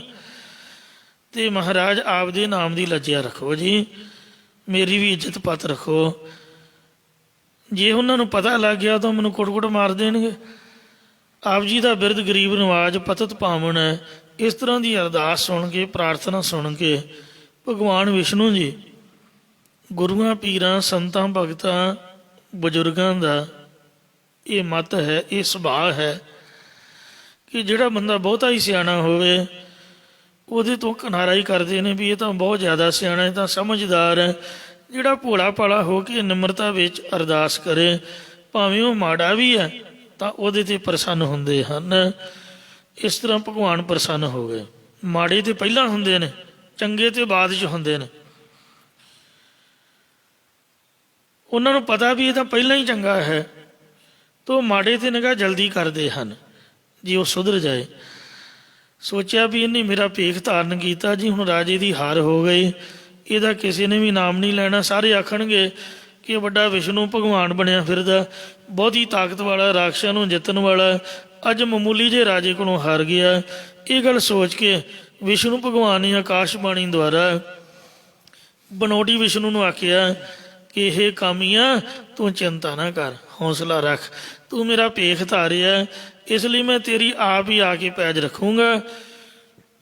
ਦੂਜਾ ਇਹ ਵੀ ਮੰਨਿਆ ਜਾਂਦਾ ਹੈ ਕਿ ਜਦ ਰਾਜੇ ਮੋਰਧਵਜ ਨੇ ਆ ਕੇ ਆਪਣੇ ਬਨੋਟੀ ਵਿਸ਼ਨੂੰ ਬਣੇ ਜਵਾਈ ਨੂੰ ਪ੍ਰਾਰਥਨਾ ਕੀਤੀ ਕਿ ਦੂਜਾ ਰਾਜਾ ਚੜ੍ਹਾਈ ਕਰਕੇ ਆ ਰਿਹਾ, ਤਾਂ ਉਸ ਬਨੋਟੀ ਵਿਸ਼ਨੂੰ ਨੇ ਆਪਣੇ ਸਹੁਰੇ ਰਾਜੇ ਨੂੰ ਕਿਹਾ ਕਿ ਮੈਂ ਸਹਾਇਤਾ ਕਰਾਂਗਾ। ਰਾਜੇ ਦੇ ਜਾਣ ਤੋਂ ਬਾਅਦ ਜਦ ਤਰਖਾਣ ਦਾ ਮੁੰਡਾ ਫਾਹਾ ਲੈ ਕੇ ਮਰਨ ਲੱਗਾ ਤਾਂ ਆਕਾਸ਼ਬਾਣੀ ਦੁਆਰਾ ਵਿਸ਼ਨੂੰ ਭਗਵਾਨ ਨੇ ਕਿਹਾ ਕਿ ਇਹ ਕਾਮੀਆਂ, ਤੂੰ ਮੇਰਾ ਭੇਖ ਬਣਾਇਆ, ਇਸ ਲਈ ਹੁਣ ਤੂੰ ਮਰਨਾ। ਤੂੰ ਦੁਸ਼ਮਣ ਦੇ ਸਾਹਮਣੇ ਆਪਣੇ ਲੱਕੜ ਦੇ ਗਰੁੜ ਤੇ ਆਪਣੀਆਂ ਲੱਕੜ ਦੀਆਂ ਬਾਹਾਂ ਲਾ ਕੇ ਉਹਦੇ ਸਮੇਤ ਜਾ, ਮੈਂ ਇਹਨਾਂ 'ਚ ਆਪਣਾ ਬਲ ਪਾ ਦਿਆਂਗਾ। ਦੁਸ਼ਮਣ ਰਾਜਾ ਡਰ ਕੇ ਭੱਜ ਜਾਊਗਾ। ਇਉਂ ਜਦੋਂ ਤਰਖਾਣ ਦਾ ਪੁੱਤਰ ਲੱਕੜ ਦੇ ਗਰੜ ਤੇ ਲੱਕੜ ਦੀਆਂ ਬਾਹਾਂ ਲਾ ਕੇ ਦੁਸ਼ਮਣ ਦੇ ਸਾਹਮਣੇ ਆਇਆ ਤਾਂ ਦੁਸ਼ਮਣ ਰਾਜਾ ਡਰਦਾ ਦੌੜ ਗਿਆ ਕਿ ਵਿਸ਼ਨੂੰ ਆ ਗਿਆ। ਉਹੀ ਵਾਰਤਾ ਭਗਤ ਸਧਨਾ ਜੀ ਉਚਾਰਨ ਕਰਦੇ ਵਾਹਿਗੁਰੂ ਨੂੰ ਬੇਨਤੀ ਕਰ ਰਹੇ ਨੇ ਕਿ ਹੇ ਪਰਮੇਸ਼ਰ, ਜਿਵੇਂ ਆਪ ਜੀ ਨੇ ਉਸ ਕਾਮੀ ਤੇ ਭੇਖਧਾਰੀ ਦੀ ਪੈਜ ਰੱਖੀ, ਉਸ ਤਰ੍ਹਾਂ ਮੈਂ ਵੀ ਤੁਹਾਡੇ ਭਗਤਾਂ ਵਾਲਾ ਭੇਖ ਧਾਰਨ ਕੀਤਾ ਹੋਇਆ। ਮੈਂ ਕੋਈ ਨਿੱਜ ਪ੍ਰਯੋਜਨੀ ਤੇ ਕਾਮੀ ਨਹੀਂ ਹਾਂ, ਇਸ ਲਈ ਮੇਰੀ ਆਪ ਜੀ ਜ਼ਰੂਰ ਪਰ ਜ਼ਰੂਰ ਪੈਜ ਰੱਖੋ ਜੀ। ਫਿਰ ਆਕਾਸ਼ਬਾਣੀ ਹੋਈ, ਹੇ ਸਦਨੇ, ਤੂੰ ਆਪਣੇ ਕੀਤੇ ਕਰਮਾਂ ਦਾ ਫਲ ਭੋਗ ਲਾ ਤੇ ਦੁੱਖਾਂ ਨੂੰ ਸੁੱਖ ਰੂਪ ਜਾਣ ਕੇ ਸਹਾਰ ਲਾ। ਫਿਰ ਸਦਨਾ ਜੀ ਕਹਿਣ ਲੱਗੇ, ਤਾਵ ਗੁਣ ਕਹਾ ਜਗਤ ਗੁਰਾ। ਇਹ ਜਗਤ ਦੇ ਗੁਰੂ ਅਕਾਲ ਪੁਰਖ, ਫਿਰ ਤੇਰੇ ਗੁਣਾਂ ਨੂੰ ਗਾਉਣ ਦਾ ਕੀ ਫਾਇਦਾ ਹੋਇਆ? ਤੇਰੀ ਬੰਦਗੀ ਕਰਨ ਦਾ ਕੀ ਉਪਕਾਰ ਹੋਇਆ? ਜੋ ਕਰਮ ਨ ਨਾਸੈ। ਜੇ ਬੰਦੇ ਦੇ ਕਰਮ ਹੀ ਨਾਸ਼ ਨਹੀਂ ਤੂੰ ਕੀਤੇ, ਜੇ ਪੂਰਬੇ ਲਿਖੇ ਕਰਮ ਹੀ ਨਾਸ਼ ਨਾ ਹੋਏ, ਫਿਰ ਨਾਮ ਜਪਣ ਦਾ ਫਾਇਦਾ ਕੀ ਹੋਇਆ? ਸਿੰਘ ਸਰਨ ਕਤ ਜਾਈਐ।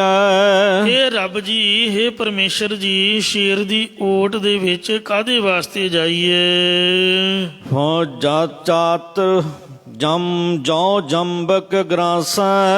ਜੇ ਗਿੱਦੜ ਨਹੀਂ ਗਰਸ ਜਾਣਾ ਮਤਲਬ ਖਾ ਜਾਣਾ ਹੈ। ਇਹ ਵਾਹਿਗੁਰੂ, ਫਿਰ ਸ਼ੇਰ ਦੀ ਸ਼ਰਨ ਦੀ ਤਰ੍ਹਾਂ ਆਪ ਜੀ ਦੀ ਓਟ ਲੈਣ ਲਈ ਗੁਰਾਂ ਕੋਲ ਕੀ ਜਾਈਏ? ਜੇਕਰ ਕਰਮਾਂ ਦੇ ਗਿੱਦੜ ਨਹੀਂ ਸਾਨੂੰ ਖਾ ਲੈਣਾ, ਭਾਵ ਜੇ ਤੂੰ ਕਰਮ ਫਲ ਭੋਗਣ ਤੋਂ ਹੀ ਨਾ ਛਡਾਇਆ, ਫਿਰ ਸਾਨੂੰ ਆਪ ਜੀ ਦੀ ਸ਼ਰਨ 'ਚ ਆਉਣ ਦਾ ਕੀ ਲਾਭ ਹੈ? ਲੇਖ ਨਾ ਮਿਟਈ ਹੇ ਸਖੀ ਜੋ ਲਿਖਿਆ ਕਰਤਾਰ। ਇਹ ਪੰਕਤੀ ਤੇ ਸ਼ੰਕਾ ਕੀਤੀ ਸੀ ਮੰਡੀ ਦੇ ਰਾਜੇ ਨੇ, ਤਾਂ ਗੁਰੂ ਸਾਹਿਬ ਨੇ ਸੁਪਨੇ ਦੇ ਵਿੱਚ ਉਹਦੇ ਕਈ ਜਨਮ ਭੁਗਤਾ ਕੇ ਤੇ ਅੰਤਲਾ ਜਿਹੜਾ ਚੰਡਾਲਾ ਦਾ ਜਨਮ ਸੀ ਉਹਦੇ ਵਿੱਚ ਉਹਨੂੰ ਮਰਿਆ ਦਬਿਆ ਦਿਖਾਇਆ ਸੀ, ਅੱਤ ਦੀ ਗਰੀਬੀ ਭੋਗ ਕੇ। ਫਿਰ ਦਿਨੇ ਸ਼ਿਕਾਰ ਖੇਡਣ ਗਏ, ਗੁਰਦੁਆਰਾ ਗੁਰੂ ਕਾ ਬਾਗ ਹੈ ਰਾਜਾ ਸਾਂਸੀ ਦੇ ਕੋਲ। ਉੱਥੇ ਉਹੀ ਘਰ ਵਾਲੀ, ਉਹੀ ਬੱਚੇ, ਉਹੀ ਆਪ ਦੀ ਕਬਰ ਵੇਖੀ। ਕਬਰ 'ਚ ਵੇਖਿਆ ਵੀ ਆਪ ਦਾ ਹੀ ਰੂਪ।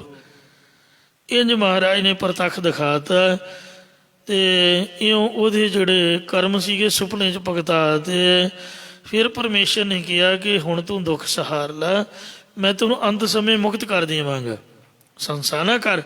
ਇਹ ਸੁਣ ਕੇ ਸਧਨਾ ਜੀ ਕਹਿਣ ਲੱਗੇ, ਰਹਾਉ ਵਿਸ਼ਰਾਮ ਦੇ ਕੇ ਬੇਨਤੀ ਕਰਦੇ ਹਨ, ਏਕ ਬੂੰਦ ਜਲ ਕਾਰਨੇ। ਇਹ ਪਰਮੇਸ਼ਰ, ਪਾਣੀ ਦੀ ਇੱਕ ਸਵੰਤੀ ਬੂੰਦ ਵਾਸਤੇ ਚਾਤ੍ਰਿਕ ਦੁਖ ਪਾਵੈ। ਬੰਬੀਹਾ ਦੁੱਖ ਪਾਉਂਦਾ ਹੈ, ਪਾ ਬੰਬੀਆ ਪਿਆਸ ਦੇ ਦੁੱਖ ਨੂੰ ਪਾ ਕੇ ਪ੍ਰਾਣ ਛੱਡ ਜਾਏ। ਪ੍ਰਾਨ ਗਾਏ ਸਾਗਰ ਮਿਲੈ। ਜੇਕਰ ਬੰਬੀਹੇ ਦੇ ਸਵੰਤੀ ਬੂੰਦ ਤੋਂ ਬਗੈਰ ਪ੍ਰਾਣ ਹੀ ਨਿਕਲ ਗਏ, ਫਿਰ ਭਾਵੇਂ ਉਹਨੂੰ ਸਵੰਤੀ ਬੂੰਦਾਂ ਦਾ ਸਮੁੰਦਰ ਮਿਲ ਜਾਵੇ, ਹੁਣ ਕਾਮ ਨ ਆਵੈ। ਫਿਰ ਉਹਦੇ ਕਿਸੇ ਕੰਮ ਨਹੀਂ ਆਉਂਦਾ ਹੈ। ਇੰਝ ਜੇਕਰ ਮੈਂ ਹੁਣ ਦੁੱਖ ਸਹਾਰ ਕੇ ਮਾਰੀ ਗਿਆ ਤਾਂ ਅੰਤ ਨੂੰ ਆਪ ਜੀ ਦਾ ਮੁਕਤ ਕਰ ਦੇਣਾ ਕਿਸ ਕੰਮ ਹੈ? ਭਾਵ ਹੁਣ ਮੇਰੀ ਜਿਉਂਦੇ ਦੀ ਰੱਖਿਆ ਨਹੀਂ ਕਰਦੇ, ਫਿਰ ਮੈਨੂੰ ਮੁਕਤੀ ਦਾ ਸਮੁੰਦਰ ਦੇ ਦੇਵੋਗੇ, ਜਿਹਦਾ ਮੇਰੇ ਤਾਈਂ ਕੀ ਲਾਭ ਹੋਵੇਗਾ? ਅਰਥਾਤ ਕੋਈ ਲਾਭ ਨਹੀਂ ਹੋਵੇਗਾ। ਫਿਰ ਆਕਾਸ਼ਬਾਣੀ ਹੋਏ ਕਿ ਧੀਰਜ ਤਾਂ ਰੱਖ, ਤੂੰ ਘਬਰਾਉਂਦਾ ਕਿਉਂ? ਮੈਂ ਵੇਖ ਤੇਰੇ ਨਾਲ ਹਾਂ, ਤੇਰੀ ਰੱਖਿਆ ਮੈਂ ਕਰਦਾ। ਇਹ ਸੁਣ ਕੇ ਸਧਨਾ ਜੀ ਕਹਿਣ ਲੱਗੇ, ਪ੍ਰਾਨ ਜੁਥਾ ਕੇ ਥਿਰ ਨਹੀਂ। ਉਹ ਗਲੇ ਤੱਕ ਇੱਟਾਂ ਆ ਗਈਆਂ ਸਨ। ਮਿੰਟਾਂ ਸਕਿੰਟਾਂ 'ਚ ਉਹ ਸਿਰ ਵੀ ਨੱਪਿਆ ਜਾਣਾ ਸੀ ਇੱਟਾਂ ਵਿੱਚ। ਇਹ ਪਰਮੇਸ਼ਰ, ਜੋ ਮੇਰੇ ਸਰੀਰ ਵਿੱਚ ਸਵਾਸ ਨੇ ਉਹ ਤਾਂ ਮੁੱਕ ਚੱਲੇ ਨੇ, ਥਕਤ ਹੋ ਚੱਲੇ ਨੇ, ਅਸਥਿਤ ਨਹੀਂ ਰਹਿੰਦੇ। ਮੇਰਾ ਚਿੱਤ ਘਬਰਾ ਰਿਹਾ ਹੈ। ਪੇਟ ਤੇ ਛਾਤੀ ਉਹ ਦੱਬੀ ਗਈ ਇੱਟਾਂ ਦੇ ਨਾਲ। ਪੈਰਾਂ ਦੇ ਉੱਪਰ, ਲੱਤਾਂ ਦੇ ਉੱਪਰ ਇੱਟਾਂ ਦਾ ਵੇਖੋ ਕਿੰਨਾ ਭਾਰ ਹੈ। ਤੇ ਮੇਰੀ ਤਾਂ ਜਾਨ ਨਿਕਲ ਚੱਲੀ ਜੇ। ਕੈਸੇ ਬਿਰਮਾਵੋ। ਤੁਸੀਂ ਗੱਲਾਂ ਬਾਤਾਂ ਜੀ ਪਰਚਾਉ ਰਹੇ, ਮੈਨੂੰ ਧੀਰਜ ਰੱਖ ਤੇਰੀ ਰੱਖਿਆ ਕਰਾਂਗੇ। ਕਰੋਗੇ ਕਦੋਂ? ਜਦੋਂ ਮੈਂ ਮਰ ਗਿਆ। ਸਾਹ ਤਾਂ ਮੇਰੇ ਉੱਬੜ ਖੜੁੱਬੜ ਉਟਕ ਗਏ ਹਨ। ਕੀ ਤੁਸੀਂ ਮੈਨੂੰ ਮੁਕਤ ਕਰ ਦਿਓਗੇ? ਇਹ ਪਰਮੇਸ਼ਰ, ਜੇ ਤੂੰ ਮੈਨੂੰ ਮਰੇ ਨੂੰ ਮੁਕਤੀ ਦੇਣੀ ਹੈ ਉਹ ਤਾਂ ਇੰਜ ਹੈ। ਬੂੜ ਮੋਏ ਨੌਕਾ ਮਿਲੈ। ਜਿਵੇਂ ਪਾਣੀ 'ਚ ਡੁੱਬ ਕੇ ਮਰੇ ਪੁਰਖ ਨੂੰ ਬਾਅਦ ਦੇ ਵਿੱਚ ਬੇੜੀ ਪ੍ਰਾਪਤ ਹੋ ਜਾਵੇ। ਹੋ ਕੈਸ ਕਹੋ ਕਾਹੇ ਚੜਾਵੋ। ਤਾਂ ਦੱਸੋ ਖਾਂ, ਕਿਸ ਨੂੰ ਬੇੜੀ ਤੇ ਚੜਾਓਗੇ? ਮੁਰਦੇ ਨੂੰ? ਉਹ ਤਾਂ ਉਹੀ ਤਰਨ ਲੱਗ ਪੈਂਦੀ ਲਾਸ਼।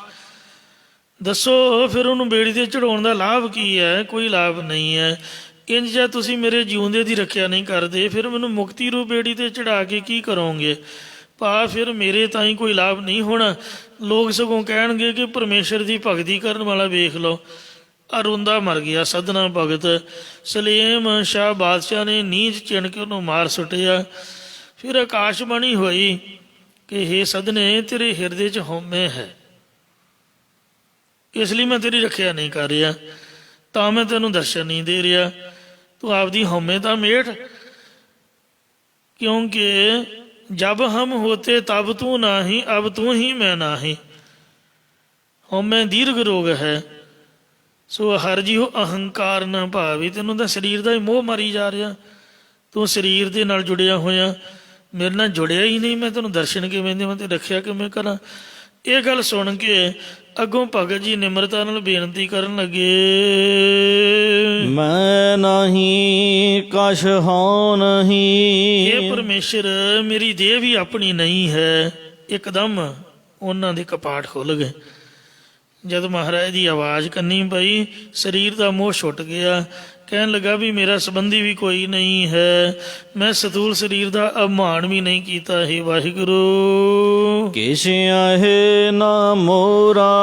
ਕੁਝ ਸੂਖਮ ਸਰੀਰ ਦੀ ਹੰਗਤਾ ਵੀ ਨਹੀਂ ਕੀਤੀ ਤੇ ਮੇਰੇ ਕੋਲ ਕੁਝ ਆਪਣਾ ਪਦਾਰਥ ਵੀ ਨਹੀਂ ਹੈ। ਮੈਂ ਸਤੂਲ ਸਰੀਰ ਵੀ ਨਹੀਂ ਆ, ਮੈਂ ਕੋਈ ਸੂਖਮ ਸਰੀਰ ਵੀ ਨਹੀਂ, ਮੇਰੇ ਕੋਲ ਕਾਰਨ ਸਰੀਰ ਵੀ ਨਹੀਂ ਹੈ। ਅਵਸਰ ਲੱਜਾ ਰਾਖ ਲਿਹੋ। ਇਹ ਪਰਮੇਸ਼ਰ, ਇਸ ਸਮੇਂ ਮੇਰੀ ਲੱਜਿਆ ਪਤ ਆਬਰੂ ਰੱਖ ਲੈਣਾ ਕਰੋ ਜੀ। ਸਦਨਾ ਜਨ ਤੋਰਾ। ਮੈਂ ਸਦਨਾ ਕਸਾਈ ਆਪ ਜੀ ਦਾ ਦਾਸ ਹਾਂ। ਹੀ ਵਾਹਿਗੁਰੂ ਜੀ, ਤੇਰਾ ਹੀ ਦਿੱਤਾ ਹੈ ਜੋ ਵੀ ਹੈ। ਕਬੀਰ ਮੇਰਾ ਮੁਝ ਮੈਂ ਕਿਛ ਨਹੀਂ, ਜੋ ਕਿਛ ਹੈ ਸੋ ਤੇਰਾ। ਤੇਰਾ ਤੁਝ ਕੋ ਸੌਂਪ ਤੇ ਕਿਆ ਲੱਗਾ ਮੇਰਾ, ਹੁਣ ਤੇਰੀ ਮਰਜ਼ੀ ਹੈ। ਜਦ ਹਉਮੈ ਤੋਂ ਰਹਿਤ ਹੋ ਗਿਆ ਉਸ ਵਕਤ ਸੋ ਪਰਮੇਸ਼ਰ ਨੇ ਆਪਦੇ ਹੁਕਮ ਦੇ ਵਿੱਚ ਅਜਿਹੀ ਹਵਾ ਚਲਾਈ, ਜਿਸ ਹਵਾ ਕਰਕੇ ਦੀਵਾਰ ਦੇ ਵਿੱਚ ਭਗਤ ਸਧਨਾ ਜੀ ਨੂੰ ਜਿਹਦੇ 'ਚ ਚਿਣ ਰਹੇ ਸੀ, ਉਹ ਦਾੜ ਦਾੜ ਕਰਕੇ ਡਿੱਗ ਪਈ। ਉਹਦੀਆਂ ਸਾਰੀਆਂ ਇੱਟਾਂ ਖਿਲਰ ਬੁਲਰ ਗਈਆਂ। ਜਿਹਦੇ ਇੱਕ ਪਾਸੇ ਦੀਆਂ ਕੁਝ ਇੱਟਾਂ ਬ੍ਰਾਹਮਣਾਂ, ਦੂਜੇ ਪਾਸੇ ਦੀਆਂ ਕਾਜ਼ੀਆਂ, ਇਰਖਾਲੂ ਲੋਕਾਂ ਦੇ ਮੱਥੇ 'ਚ ਜਾ ਵੱਜੀਆਂ। ਸਧਨਾ ਭਗਤ ਸਹੀ ਸਲਾਮ ਸੁੱਖ ਨਾਲ ਨੀਂਹ 'ਚੋਂ ਬਾਹਰ ਨਿਕਲ ਕੇ ਆਰਾਮ ਨਾਮ ਕਰਦਾ ਆਪਣੇ ਰਾਹ ਪਿਆ। ਤੀਰਥ ਯਾਤਰਾ ਕਰਦੇ ਆਪਦੇ ਘਰ ਨੂੰ ਆਏ। ਇਉਂ ਭਗਤ ਦੀ ਰਕਸ਼ਾ ਕੀਤੀ। ਇਹ ਸਤਿਗੁਰੂ ਮਹਾਰਾਜ ਸਾਹਿਬ ਸੱਚੇ ਪਾਤਸ਼ਾਹ ਜੀ ਨੇ ਬਿਲਾਵਲ ਰਾਗ ਦੀ ਭਗਤ ਬਾਣੀ ਦੇ ਵਿੱਚ ਇਹ ਸ਼ੁਭ ਪਾਵਨ ਉਪਦੇਸ਼ ਦੀ ਬਖਸ਼ਿਸ਼ ਕੀਤੀ ਹੈ। ਹੁਣ ਨਵਾਂ ਰਾਗ ਪ੍ਰਾਰੰਭ ਹੋ ਰਿਹਾ ਹੈ। ਆਓ ਪਿਆਰ ਦੇ ਨਾਲ ਸਰਵਣ ਕਰੋ ਜੀ। ਬਿਲਾਵਲ ਰਾਗ ਦੀ ਸਮਾਪਤੀ ਹੋਈ ਹੈ। ਪਿਆਰ ਨਾਲ ਹੁਣ ਗੌਣ ਰਾਗ ਦੀ ਪ੍ਰਾਰੰਭ ਦਾ ਸਰਵਣ ਕਰੋ। ਗੱਜ ਕੇ ਆਖੋ ਸਤਿਨਾਮ ਸ੍ਰੀ ਵਾਹਿਗੁਰੂ ਜੀ। ਰਾਗ ਗੋਂਡ। ਗੌਂਡ ਰਾਗ ਦੀ ਸ਼ੁਭ ਪ੍ਰਾਰੰਭਤਾ ਹੋ ਰਹੀ ਹੈ। ਏਕੋ ਓੰਕਾਰ ਵਾਹਿਗੁਰੂ ਇੱਕ ਹੈ। ਸਭ ਤੋਂ ਪਹਿਲਾਂ ਗੁਰੂ ਮਹਾਰਾਜ ਸਾਹਿਬ ਸੱਚੇ ਪਾਤਸ਼ਾਹ ਜੀ ਪ੍ਰਭੂ ਪਰਮਾਤਮਾ ਦਾ ਮੰਗਲ ਕਰਦੇ ਨੇ, ਕਿਉਂਕਿ ਜਦੋਂ ਵੀ ਪ੍ਰਕਰਨ ਚੇਂਜ ਹੁੰਦਾ ਜਾਂ ਰਾਗ ਦੀ ਆਰੰਭਤਾ ਹੁੰਦੀ ਹੈ, ਗੁਰੂ ਸਾਹਿਬ ਜੀ ਮੰਗਲ ਜ਼ਰੂਰ ਕਰਦੇ ਨੇ। ਇਹ ਜਿਹੜਾ ਗੌਂਡ ਰਾਗ ਹੈ ਖਾਡਵ ਜਾਤੀ ਦਾ ਸ਼ੁੱਧ ਸੰਕੀਰਨ ਰਾਗ ਹੈ, ਜੋ ਧਨਾਸਰੀ ਮਲਾਰ ਤੇ ਬਿਲਾਵਲ ਦੇ ਮੇਲ ਤੋਂ ਬਣਦਾ, ਦਿਨ ਦੇ ਤੀਜੇ ਪੈਰ ਗਾਏ ਜਾਣ ਵਾਲਾ ਹੈ। ਸ੍ਰੀ ਰਾਗ ਦੇ 5 ਪੁੱਤਰਾਂ 'ਚੋਂ ਇੱਕ ਪੁੱਤਰ ਹੈ। ਸਾਲੂ ਸਾਰਗ ਸਾਗਰਾ ਔਰ ਗੋਡ ਗੰਭੀਰ ਅਸ਼ਟਪੁੱਤਰ ਸ੍ਰੀ ਰਾਗ ਕੇ ਗੁੰਡ ਕੁੰਭ ਹਮੀਰ। ਭਾਰਤੀ ਸੰਗੀਤ 'ਚ ਕਠਨ ਦੇ ਪ੍ਰਾਤਨ ਰਾਗ ਵਜੋਂ ਜਾਣੇ ਜਾਂਦੇ ਰਾਗ ਗੌਣ ਅਧੀਨ ਸ੍ਰੀ ਗੁਰੂ ਗ੍ਰੰਥ ਸਾਹਿਬ 'ਚ ਮਹੱਲਾ ਚੌਥਾ ਪੰਜਵਾਂ ਤੇ ਭਗਤ ਕਬੀਰ ਨਾਮਦੇਵ ਤੇ ਰਵਿਦਾਸ ਜੀ ਦੀ ਬਾਣੀ ਗੁਰੂ ਸਾਹਿਬਾਂ ਨੇ ਅੰਕਿਤ ਕੀਤੀ ਹੈ। ਸ੍ਰੀ ਗੁਰੂ ਗ੍ਰੰਥ ਸਾਹਿਬ ਜੀ ਦੇ ਵਿੱਚ ਇਹਦਾ 17ਵਾਂ ਸਥਾਨ ਹੈ। ਭਾਰਤੀ ਸੰਗੀਤ ਵਿੱਚ ਪ੍ਰਚਲਿਤ ਰਾਗ ਗੌਂਡ ਸਿੱਖ ਕੀਰਤਨਕਾਰਾਂ ਵਿੱਚ ਵਿਸ਼ੇਸ਼ ਰੂਪ ਦੇ ਵਿੱਚ ਪ੍ਰਚਲਿਤ ਹੈ। ਇਹ ਰਾਗ 'ਚ ਸਾਰੇ ਸੁਰ ਸ਼ੁੱਧ ਲੱਗਦੇ ਨੇ, ਸਾਰੇ ਗਾਮਾ ਪਾ ਧਾ ਨੀ ਸਾ। ਇਹਦਾ ਵਾਦੀ ਛੜਜ ਤੇ ਸਮਾਧੀ ਮੱਧਮ, ਥਾਟ ਬਿਲਾਵਲ, ਸਮਾਂ ਦਿਨ ਦਾ ਦੂਜਾ ਪੈਰ ਤੇ ਜਾਤੀ ਸੰਪੂਰਨ ਹੈ। ਮਹਾਰਾਜ ਮੰਗਲ ਕਰਦੇ ਨੇ ਇਹਦੀ ਆਰੰਭਤਾ ਤੋਂ ਪਹਿਲਾਂ ਇੱਕ ਅਦੁੱਤੀ ਪਰਮੇਸ਼ਰ ਹੈ, ਉਹ ਓੰਕਾਰ ਜੋ ਸਰਬ ਦਾ ਪ੍ਰਕਾਸ਼ਕ ਹੈ।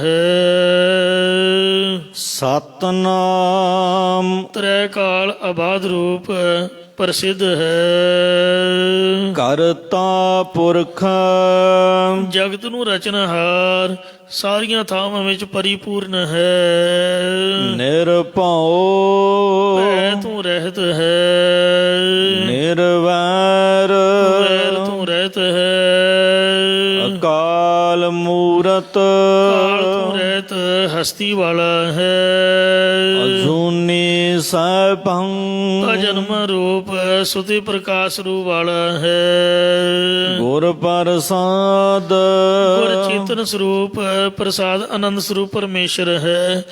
ਐਸੀ ਵਿਸ਼ੇਸ਼ਣਾ ਵਾਲਾ ਪਰਮੇਸ਼ਰ ਸਤਿਗੁਰਾਂ ਦੀ ਕਿਰਪਾ ਦੁਆਰਾ ਪ੍ਰਾਪਤ ਹੁੰਦਾ ਹੈ। ਰਾਗ ਗੌਂਡ ਚੌਪਦੇ ਮਹੱਲਾ ਚੌਥਾ। ਚੌਥੇ ਸਰੂਪ ਸਤਿਗੁਰੂ ਰਾਮਦਾਸ ਸਾਹਿਬ ਜੀ 4-4 ਪਦੀਆਂ ਵਾਲੇ ਸ਼ਬਦ ਇਹ ਗੌਂਡ ਰਾਗ ਦੇ ਵਿੱਚ ਪਹਿਲਾਂ ਉਚਾਰ ਰਹੇ ਹਨ। ਘਰ ਪਹਿਲਾ ਪਹਿਲੇ ਘਰ ਸੁਰਤਾਲ ਦੇ ਅੰਦਰ ਇਹ ਪਾਵਨ ਬਾਣੀ ਲਿਖਵਾ ਰਹੇ ਨੇ। ਜੀ ਮਨ ਚਿਤ ਆਸ ਰਖਹਿ ਹਰਿ ਉਪਰ। ਕਬੀਰ ਜੀ ਦਾ ਉਪਦੇਸ਼ ਹੈ, ਕਬੀਰ ਆਸਾ ਕਰੀਏ ਰਾਮ ਕੀ ਅਵਰ ਆਸ ਨਿਰਾਸ। ਇੱਕ ਵਾਹਿਗੁਰੂ ਦੀ ਆਸਾ ਰੱਖਣੀ ਚਾਹੀਦੀ ਹੈ। ਇਹ ਮੇਰਿਆ ਮਨਾ, ਜੇ ਤੂੰ ਆਪਦੇ ਚਿੱਤ ਹਿਰਦੇ 'ਚ ਇੱਕ ਪਰਮੇਸ਼ਰ ਤੇ ਆਸ ਉਮੀਦ ਰੱਖਣਾ ਕਰੇਗਾ ਤਾਂ ਮਨ ਚਿੰਦੇ ਅਨੇਕ ਅਨੇਕ ਫਲ ਪਾਈ। ਤਾਂ ਮਨ ਇੱਛਤ ਅਣਗਿਣਤ ਪ੍ਰਕਾਰ ਦੇ ਬੇਅੰਤ ਹੀ ਮੁਕਤ ਰੂਪ ਗਿਆਨ ਰੂਪ ਆਦਿਕ ਫਲਾਂ ਨੂੰ ਪਾ ਲਵੇਂਗਾ। ਜਾਂ ਬਾਲਕ ਜਵਾਨੀ ਬਿਰਧ ਅਵਸਥਾ ਦੀ ਬਹੁਤ ਸਾਰੀਆਂ ਚਿਤਵਨੀਆਂ ਤੇਰੀਆਂ ਪੂਰੀਆਂ ਹੋ ਜਾਣਗੀਆਂ ਤੇ ਧਰਮ ਅਰਥ ਕਾਮ ਮੋਖ ਆਦਿਕ ਫਲਾਂ ਨੂੰ ਪਾ ਲਵੇਂਗਾ। ਜਿਹੜਾ ਬੰਦਾ ਮੰਗਦਾ ਹੈ ਉਹ ਭੁੱਖਾ ਰਹਿੰਦਾ ਹੈ। ਆ ਜਿਹੜੇ ਮੰਗਣ ਵਾਲੇ ਮੰਗਤੇ ਨੇ, ਜਿਹਨਾਂ ਨੂੰ ਕਹੋ ਵੀ ਕਣਕ ਦੀ ਬੋਰੀ ਚੁੱਕ ਕੇ ਲੈ ਜਾਓ, ਤੇ ਉਹ ਬੋਰੀ ਚੁੱਕ ਕੇ ਵੀ ਮੰਗਦੇ ਤੁਸੀਂ ਦੇਖੋਗੇ, ਕਿਉਂਕਿ ਉਹਨਾਂ ਦੀ ਹੈਬਿਟ ਸੁਭਾਅ ਹੀ ਬਣ ਗਿਆ। ਜੇ ਕਹੋ ਨਾ ਰੋਟੀ ਖਾ ਲਓ ਜਾਂ ਕੱਪੜਾ ਲੈ ਲਓ, ਕਹਿਣਗੇ ਪੈਸੇ ਦਿਓ। ਸੁਭਾਅ ਹੁੰਦਾ ਕਈਆਂ ਦਾ ਮੰਗਣਾ। ਮਹਾਰਾਜ ਕਹਿੰਦੇ ਜੋ ਮੰਗ ਹੈ ਸੋ ਭੁੱਖਾ ਰਹੇ। ਉਹ ਬੰਦਾ ਹਮੇਸ਼ਾ ਤੁਸੀਂ ਭੁੱਖਾ ਹੀ ਦੇਖੋਗੇ ਜਿਹਦਾ ਸੁਭਾਅ ਹੀ ਮੰਗਣਾ ਬਣ ਗਿਆ। ਅਤੇ ਜੇ ਆਪਾਂ ਰੱਬ 'ਤੇ ਆਸ ਰੱਖਾਂਗੇ ਵੀ ਆਪੇ ਉਹਨੂੰ ਪਤਾ ਹੀ ਹੈ, ਤਾਂ ਕੀ ਪਤਾ ਮੰਗਿਆਂ ਤਾਂ ਇੱਕ ਚੀਜ਼ ਮਿਲਣੀ ਹੈ, ਅਤੇ ਮੰਗਣ ਤੋਂ ਬਗੈਰ ਕੀ ਪਤਾ ਮਹਾਰਾਜ ਨੇ ਕੀ ਸੋਚਿਆ, ਬਹੁਤਾ ਹੀ ਸਾਨੂੰ ਦੇ ਦੇਵੇ। ਤਾਂ ਇਸ ਵਾਸਤੇ ਮੰਗਣ ਤੋਂ ਬਗੈਰ ਵੀ ਮਹਾਰਾਜ ਬਹੁਤ ਕੁਛ ਦਿੰਦਾ, ਜੋ ਸੋਚਿਆ ਵੀ ਨਹੀਂ ਉਹ ਜ਼ਿੰਦਗੀ ਵਿੱਚ ਮਿਲਦਾ ਹੈ। ਹਰ ਜਾਣੈ ਸਭ ਕੇਸ਼ਾ ਜੋ ਜੀ ਵਰਤੈ। ਇਹ ਮਨ ਹਰੀ ਪਰਮੇਸ਼ਰ ਸਭ ਕੁਝ ਜਾਣਦਾ ਹੈ, ਜੋ ਕੁਝ ਜੀਵਾਂ ਦੇ ਹਿਰਦੇ ਵਿੱਚ ਵਰਤਦਾ ਹੈ। ਪ੍ਰਭ ਘਾਲਿਆ ਕਿਸੈ ਕਾ ਇਕ ਤਿਲ ਨ ਗਵਾਈ। ਕਿਸੇ ਚੰਗੇ ਸਰਦਾਰ ਦੀ ਨੌਕਰੀ ਕਰੋ, ਉਹ ਵੀ ਪੈਸੇ ਦੇ ਕੇ ਤੋਰਦਾ। ਨਵੇਂ ਸਾਲ ਤੇ ਦੀਵਾਲੀ ਵਿਸਾਖੀ ਤੇ ਉਹ ਗਿਫਟ ਵੀ ਦਿੰਦਾ ਹੈ। ਤੇ ਤੁਸੀਂ ਮਹਾਰਾਜ ਨੂੰ ਕੀ ਸਮਝਿਆ ਹੋਇਆ ਵੀ ਆਪਾਂ ਐਵੇਂ ਤੁਰੇ ਫਿਰਦੇ ਹਾਂ ਵੀ ਇਹਨਾਂ ਦੇ ਘਰ ਮਹਾਰਾਜ ਨੂੰ ਕੁਛ ਪਤਾ ਨਹੀਂ ਵੀ ਕੋਈ ਕੀ ਕਰ ਰਿਹਾ ਹੈ। ਤੋ ਇਸ ਵਾਸਤੇ ਮਹਾਰਾਜ ਤਾਂ ਸਰਦਾਰਾਂ ਦਾ ਸਰਦਾਰ ਬਣਾਉਣ ਵਾਲਾ ਹੈ। ਉਹ ਕਿਸੇ ਦਾ ਘਾਲਿਆ ਹੋਇਆ ਕਿਸੇ ਦੀ ਕਮਾਈ ਨੂੰ ਆਪਦੇ ਕੋਲ ਕਿਉਂ ਰੱਖੂਗਾ ਭਲਾ? ਤੁਸੀਂ ਦੱਸੋ। ਮਹਾਰਾਜ ਨੂੰ ਕਿਸੇ ਤਰ੍ਹਾਂ ਦੀ ਭੁੱਖ ਹੈ? ਉਹ ਕਿਸੇ ਦੀ ਕਮਾਈ ਇੱਕ ਤਿਲ ਮਾਤਰ ਵੀ ਅਜਾਈ ਨਹੀਂ ਗਵਾਉਂਦਾ, ਹਰੇਕ ਨੂੰ ਕਰਮ ਦਾ ਫਲ ਦਿੰਦਾ। ਜੇ ਮਾੜੇ ਦਾ ਪਾਪ ਦਾ ਮਿਲਦਾ ਤੇ ਚੰਗੇ ਦਾ ਕਿਉਂ ਨਹੀਂ ਮਿਲੂਗਾ? ਚੰਗੇ ਦਾ ਵੀ ਦਊਗਾ ਉਹ। ਤੋ ਇਸ ਵਾਸਤੇ ਵਿਣ ਸੇਵਾ ਫਲ ਕਬੋ ਨਾ ਪਾਵਸ। ਪਰ ਵਿਹਲਿਆਂ ਨੂੰ ਨਹੀਂ ਕੁਛ ਮਿਲਦਾ, ਸੇਵਾ ਕਰਕੇ ਮਿਲਦਾ ਹੈ। ਕਹੋ ਕਬੀਰ ਭਗਤ ਕਰ ਪਾਇਆ, ਭਗਤੀ ਕਰਕੇ ਪਾਇਆ ਹੈ, ਵਿਹਲਿਆਂ ਨੇ ਨਹੀਂ। ਵਿਣ ਸੇਵਾ ਫਲ ਕਬੋ ਨਾ ਪਾਵਸ, ਸੇਵਾ ਕਰਨੀ ਸਾਰੀ। ਤੋ ਇਸ ਤਰ੍ਹਾਂ ਰੱਬ ਦੇ ਆਸਾ ਰੱਖ ਕੇ, ਕਿਉਂਕਿ ਇਹ ਜਿਹੜੀ ਗੁਰਬਾਣੀ ਹੈ ਇਹ ਤਾਂ ਪਰਮਾਤਮਾ ਦੀ ਹੈ, ਕਿਸੇ ਬੰਦੇ ਦੀ ਤਾਂ ਹੈ ਨਹੀਂ। ਜਿਹੜੀ ਸੇਵਾ ਹੈ ਇਹ ਵੀ ਰੱਬ ਦੀ ਹੈ, ਕਿਸੇ ਇਨਸਾਨ ਦੀ ਹੈ ਨਹੀਂ। ਤੋ ਇਸ ਵਾਸਤੇ ਇਹ ਤਿਲ ਮਾਤਰ ਵੀ ਮਹਾਰਾਜ ਨਹੀਂ ਗਵਾਉਂਦਾ। ਉਹ ਸਾਨੂੰ ਸਭ ਕੁਝ ਜਾਣਦਾ ਵੀ ਇਹਦੇ ਮਨ ਵਿੱਚ ਕੀ ਹੈ, ਚਾਹੁੰਦਾ ਕੀ ਹੈ। ਉਹਦੀ ਮਰਜ਼ੀ ਆ, ਉਹ ਦੇਵੇ ਜਾਂ ਨਾ ਦੇਵੇ, ਜਾਂ ਕੁਝ ਸਮਾਂ ਪਾ ਕੇ ਦੇਵੇ। ਆਪਾਂ ਛੇਤੀ ਘਬਰਾ ਜਾਂਦੇ ਹਾਂ। ਹਾਰ ਤਿਸ ਕੀ ਆਸ ਕੀਜੈ ਮਨ ਮੇਰੇ। ਇਸ ਲਈ ਹੈ ਮੇਰਿਆ ਮਨਾ ਤੁਸ ਹਰੀ ਪਰਮੇਸ਼ਰ ਦੀ ਚਿੱਤ ਵਿੱਚ ਆਸ ਉਮੀਦ ਕਰ। ਜੋ ਸਭ ਮਹਿ ਸੁਆਮੀ ਰਹਿਆ ਸਮਾਈ। ਜਿਹੜਾ ਮਾਲਕ ਪਰਮੇਸ਼ਰ ਸਾਰਿਆਂ 'ਚ ਸਮਾ ਰਿਹਾ, ਵਿਆਪਕ ਹੋ ਰਿਹਾ, ਬੰਦੇ ਦੀ ਆਸਾ ਨੂੰ ਛੱਡ ਦੇ ਵੀਰ ਬਣ ਕੇ। ਮਨ ਕੀ ਟੇਕ ਬ੍ਰਿਥੀ ਸਭ ਜਾਨ, ਦੇਵਨ ਕੋ ਇੱਕ ਹੈ ਭਗਵਾਨ। ਮੇਰੇ ਮਨ ਮੇਰਿਆ ਮਨ ਆਸਾ ਕਰ ਜਗਦੀਸ਼ ਗੁਸਾਈ। ਪ੍ਰਿਥਵੀ ਦੇ ਮਾਲਕ ਜਗਤ ਦੇ ਈਸ਼ਰ ਪਰਮੇਸ਼ਰ ਦੀ ਉਮੀਦ ਰੱਖਿਆ ਕਰ। ਜੋ ਬੈਨ ਹਰ ਆਸ ਅਵਰ ਕਾਹੂ ਕੀ ਕੀਜੈ। ਜੋ ਰੱਬ ਤੋਂ ਬਗੈਰ ਹੋਰ ਕਿਸੇ ਦੇਵੀ ਦੇਵਤੇ ਜਾਂ ਕਿਸੇ ਬੰਦੇ ਦੀ ਆਸ ਉਮੀਦ ਕਰਨੀ ਹੈ। ਸਾ ਨਿਹਫਲ ਆਸ ਸਭ ਬਿਰਥੀ ਜਾਈ। ਉਹ ਜਿਹੜੀ ਆਸ ਉਮੀਦ ਹੈ ਸਾਰੀ ਵਿਅਰਥ ਚਲੀ ਜਾਂਦੀ ਹੈ। ਉਸ ਦੇਵੀ ਦੇਵਤਿਆਂ ਦੀ ਆਸਾ ਕਰਨ ਵਾਲੀ ਪੁਰਖ ਦੀ ਸਾਰੀ ਜ਼ਿੰਦਗੀ ਵਿਅਰਥ ਚਲੀ ਜਾਂਦੀ ਤੇ ਮਨੁੱਖਾ ਜੀਵਨ ਵੀ ਨਿਸਫਲ ਚਲਿਆ ਜਾਂਦਾ। ਉਹ ਆਸਾ ਵੀ ਨਿਸਫਲ, ਸਾਰੀ ਕਮਾਈ ਵੀ ਫਜ਼ੂਲ ਜਾਂਦੀ ਹੈ। ਰਹਾਉ ਵਿਸ਼ਰਾਮ ਦੇ ਕੇ ਫਰਮਾਉਂਦੇ ਨੇ, ਜਿਨਨੇ ਤਰਨਾ ਹੈ ਉਹ ਸਤਿਗੁਰੂ ਨਾਨਕ ਦੇਵ ਜੀ ਨੂੰ ਗੁਰੂ ਧਾਰੇ। ਵੇਖੋ ਧਰੂ ਪ੍ਰਹਿਲਾਦ ਨੇ ਵੀ ਮਹਾਰਾਜ ਨੂੰ ਗੁਰੂ ਧਾਰਿਆ ਹੈ। ਜੋ ਦਿਸੈ ਮਾਇਆ ਮੋਹ ਕੁਟੰਬ ਸਭ। ਜੋ ਮਾਇਆ ਦੇ ਮੋਹ ਤੇ ਸਾਰੇ ਪਰਿਵਾਰ ਜਾਂ ਇਸਤਰੀ ਆਦਿਕ ਦੇ ਮੋਹ 'ਚ ਫਸਿਆ ਹੋਇਆ ਦਿਖਦਾ ਹੈ। ਮਾਤਾ ਤਿਸ ਕੀ ਆਸ ਲਗ ਜਨਮ ਗਵਾਈ। ਮਾਤਾ ਭੁੱਲ ਕੇ ਵੀ ਉਹਦੀ ਉਮੀਦ ਚਲਾ ਕੇ ਆਪਣਾ ਮਨੁੱਖਾ ਜਨਮ ਵਿਅਰਥ ਗਵਾ ਲੈਣਾ ਕਰੀ। ਜਿਹੜਾ ਬੰਦਾ ਆਪ ਮੋਹ 'ਚ ਫਸਿਆ ਉਹ ਤੈਨੂੰ ਕੀ ਦੇਵੇਗਾ।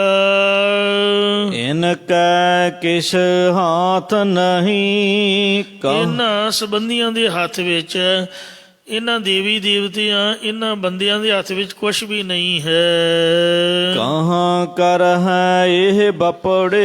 ਇਹ ਵਿਚਾਰੇ ਸੰਬੰਧੀ ਕਰ ਵੀ ਕੀ ਸਕਦੇ ਹਨ। ਇਨ ਕਾ ਵਾਹਿਆ ਕਾਸ ਨ ਵਸਾਈ। ਇਹਨਾਂ ਦਾ ਚਲਾਇਆ ਕੁਝ ਵੀ ਵਸ ਨਹੀਂ ਚੱਲਦਾ। ਮੇਰੇ ਮਨ ਮੇਰਿਆ ਮਨ ਆਸ ਕਰ ਹਰ ਪ੍ਰੀਤਮ अपने की ਆਪਦੇ ਉਸ ਪਿਆਰੇ ਪਰਮੇਸ਼ਰ ਦੀ ਉਮੀਦ ਕਰ जो तुझ ਜੋ तारै ਤੈਨੂੰ ਵੀ ਸੰਸਾਰ ਸਮੁੰਦਰ ਤੋਂ ਤਾਰੇਗਾ। तेरा कुटुंब सब छड़ाई ਤੇਰਾ ਟੱਬਰ ਟੋਰ ਪਰਿਵਾਰ ਵੀ ਜਮਨ ਮਨ ਦੇ ਦੁੱਖ ਜਾਂ ਜਮਾਂ ਤੋਂ ਛੁਡਾ ਲਵੇਗਾ।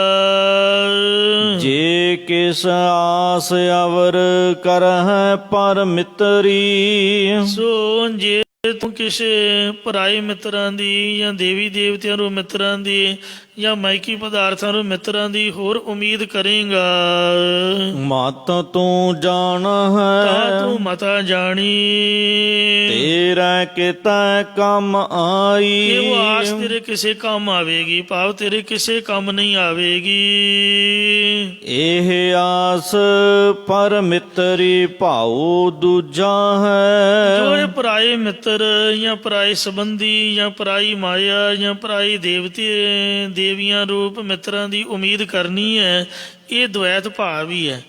ਦੁਐਤ ਭਾਵ ਨੂੰ ਪੈਦਾ ਕਰਨ ਵਾਲੀ ਸਾਰੇ ਸੰਬੰਧੀ ਦੇਵੀ ਦੇਵਤੇ ਰੂ ਮਿੱਤਰ ਜਾਂ ਮਾਇਆ ਰਚਿਤ ਮਿਥਿਆ ਪਦਾਰਥ कहन मह झूठा ਇਹ ਸਭ ਝੂਠ ਨੇ ਇੱਕ ਖਿਣ ਦੇ ਵਿੱਚ ਹੀ बेनस सब जाई ਸਭ ਨਾਸ਼ ਹੋ ਜਾਣਗੇ। ਕਿਸੇ ਨੇ ਵੀ ਕਾਲ ਤੋਂ ਤੇਰੀ ਸਹਾਇਤਾ ਬਚਾ ਨਹੀਂ ਕਰਨਾ। मेरे मन ਇਹ ਮੇਰੇ ਪਿਆਰੇ ਮਨ ਜਾਂ ਹੇ ਜੀਵ आशा कर हर प्रीतम साचे की ਤੂੰ ਪਿਆਰੇ ਸੱਚੇ ਹਰੇ ਪਰਮੇਸ਼ਰ ਵਾਹਿਗੁਰੂ ਦੀ ਆਸ ਉਮੀਦ ਕਰ जो तेरा कालिया ਜੋ ਤੇਰਾ ਕਮਾਇਆ ਹੋਇਆ ਸਾਧਨ ਕੀਤੀ ਸੇਵਾ ਪੜੀ ਬਾਣੀ सब थाए पाई ਸਾਰਾ ਲੇਖੇ ਚ ਪਾ ਲਵੇਗਾ। ਇਉਂ ਰੱਬ ਜੀ ਦੀ ਅੱਗੇ ਬੇਨਤੀ ਕਰ आशा मनसा सब तेरी मेरे स्वामी ਇਹ ਮੇਰੇ ਮਾਲਕ ਵਾਹਿਗੁਰੂ ਦੀਰਘ ਕਾਲ ਤੱਕ ਪਦਾਰਥਾਂ ਦੀ ਪ੍ਰਾਪਤੀ ਦੀ ਆਸਾ ਤੇ ਪਲ ਪਲ ਸਮੇਂ ਵਿੱਚ ਨਵੀਂ ਤੋਂ ਨਵੀਂ ਮਨਸਾ ਜੋ ਵਾਸ਼ਨਾ ਫੁਰਨੀ ਹੈ, ਇਹ ਬੁੱਧੀ ਦੇ ਅੰਦਰ ਪਦਾਰਥਾਂ ਦੀ ਜੋ ਤੇਰੀ ਆਸਾ ਹੈ जैसी तू आस करावा है ਜੀਵਾਂ ਨੂੰ ਇਹ ਆਪ ਜੀ ਦੀ ਲਗਾਈ ਹੋਈ ਹੈ। ਜਿਹੋ ਜਿਹੀ ਤੂੰ ਆਪ ਜੀਵਾਂ ਪਾਸੋਂ ਆਸ ਉਮੀਦ ਕਰਾਉਂਦਾ ਹੈ तैसी को आस कराई ਇਹੋ ਜਿਹੀ ਕੋਈ ਆਸ ਉਮੀਦ ਕਰਦਾ ਹੈ ਤੂੰ ਜੀਵਾਂ ਦੀ ਵਾਸ਼ਨਾ ਅਨੁਸਾਰ ਇਹੋ ਜਿਹੀ ਅੰਦਰ ਆਸਾ ਕਰਾਉਂਦਾ ਹੈ। ਇਸ ਲਈ ਅਰਦਾਸ ਕਰੀਏ ਕਿ ਚੰਗੀ ਆਸਾ ਵਾਹਿਗੁਰੂ ਦੇ ਨਾਮ ਦੀ ਸੇਵਾ ਸਿਮਰਨ ਦੀ ਵਾਹਿਗੁਰੂ ਦੀ ਪ੍ਰਾਪਤੀ ਦੀ ਸਾਡੇ ਮਨ ਵਿੱਚ ਲੱਗੇ। ਮੇਰਾ ਮਨ ਲੋਚੈ ਗੁਰ ਦਰਸ਼ਨ ਤਾਈ ਬਿਲਵ ਕਰੇ ਚਾਤਰ ਕੀ ਨਿਆਈ ਤ੍ਰਿਖ ਨ ਉਤਰੈ ਸਾਤ ਨ ਆਵੈ ਬਿਨ ਦਰਸ਼ਨ ਸੰਤ ਪਿਆਰੇ ਜੀਓ ਹਉ ਕੋਲੀ ਜੀਓ ਕੋਲ ਕਮਾਈ ਗੁਰ ਦਰਸ਼ਨ ਸੰਤ ਪਿਆਰੇ ਜੀਓ। कैसा किसी का हाथ नाही मेरे स्वामी ਇਉਂ ਬੇਨਤੀ ਕਰ ਹੀ ਮੇਰੇ ਮਾਲਕ ਵਾਹਿਗੁਰੂ ਕਿਸੇ ਦੇ ਹੱਥ ਅਧੀਨ ਕੁਝ ਵੀ ਨਹੀਂ ਹੈ। ऐसी मेरा सतगुरा बोझ बुझाई ਮੇਰੇ ਸੱਚੇ ਗੁਰਾਂ ਨੇ ਮੈਨੂੰ ਅਜੇ ਹੀ ਸਮਝ ਸਿੱਖਿਆ ਸਮਝਾਈ ਹੈ ਕਿ ਸਭ ਕੁਝ ਰੱਬ ਦੇ ਹੱਥ ਵਿੱਚ ਹੈ। ਹੁਕਮ ਹੈ ਅੰਦਰ ਸਭ ਕੋ ਬਾਹਰ ਹੁਕਮ ਨਾ ਕੋਏ ਨਾਨਕ ਹੁਕਮ ਹੈ ਜੇ ਬੁਝੈ ਤਾਂ ਹਉਮੈ ਕਹੈ ਨਾ ਕੋਏ। जान नानक की आस तू जान है ਸਤਿਗੁਰੂ ਜੀ ਕਥਨ ਕਰਦੇ ਹੇ ਪਰਮੇਸ਼ਰ ਸਾਡੇ ਦਾਸਾਂ ਦੀ ਆਸ ਉਮੀਦ ਨਾ ਤੂੰ ਆਪ ਹੀ ਜਾਣਦਾ ਹੈ। हर दर्शन देखा ਇਹ ਹਰੀ ਪਰਮੇਸ਼ਰ ਅਸੀਂ ਆਪ ਜੀ ਦੇ ਦਰਸ਼ਨ ਦਿਦਾਰੇ ਵੇਖਣਾ ਚਾਹੁੰਦੇ ਹਾਂ हर दर्शन तृप्ताई ਕਿਉਂਕਿ ਇਹ ਹਰੀ ਪਰਮੇਸ਼ਰ ਆਪ ਜੀ ਦੇ ਦਰਸ਼ਨ ਦਿਦਾਰੇ ਕਰਕੇ ਹੀ ਸਾਡਾ ਚਿੱਤ ਤ੍ਰਿਪਤ ਹੁੰਦਾ ਹੈ। ਹੇ ਰੱਬ ਜੀ ਜਦ ਆਪ ਜੀ ਦੇ ਸਰਗੁਣ ਸਰੂਪ ਦਾ ਦਰਸ਼ਨ ਪ੍ਰਤੱਖ ਨੇਤਰਾਂ ਨੂੰ ਸਫਲ ਕਰਨ ਵਾਸਤੇ ਵੇਖੀਏ ਤਾਂ ਹੇ ਪਰਮੇਸ਼ਰ ਆਪ ਜੀ ਦਾ ਦੀਦਾਰ ਮਨ ਬੁੱਧ ਰੂਪ ਨੇਤਰਾਂ ਨਾਲ ਵੇਖਣਾ ਕਰੀਏ ਤਾਂ ਹੀ ਆਤਮਿਕ ਤ੍ਰਿਪਤੀ ਆਉਂਦੀ ਹੈ। ਇੱਥੇ ਸ਼ਬਦ ਸੰਪੂਰਨ ਹੋਇਆ ਹੈ ਜੀ। ਭੁੱਲ ਚੁੱਕ ਖਿਮਾ ਕਰੋ, ਅੱਗੇ ਤੋਂ ਸਮਤ ਬਖਸ਼ੋ।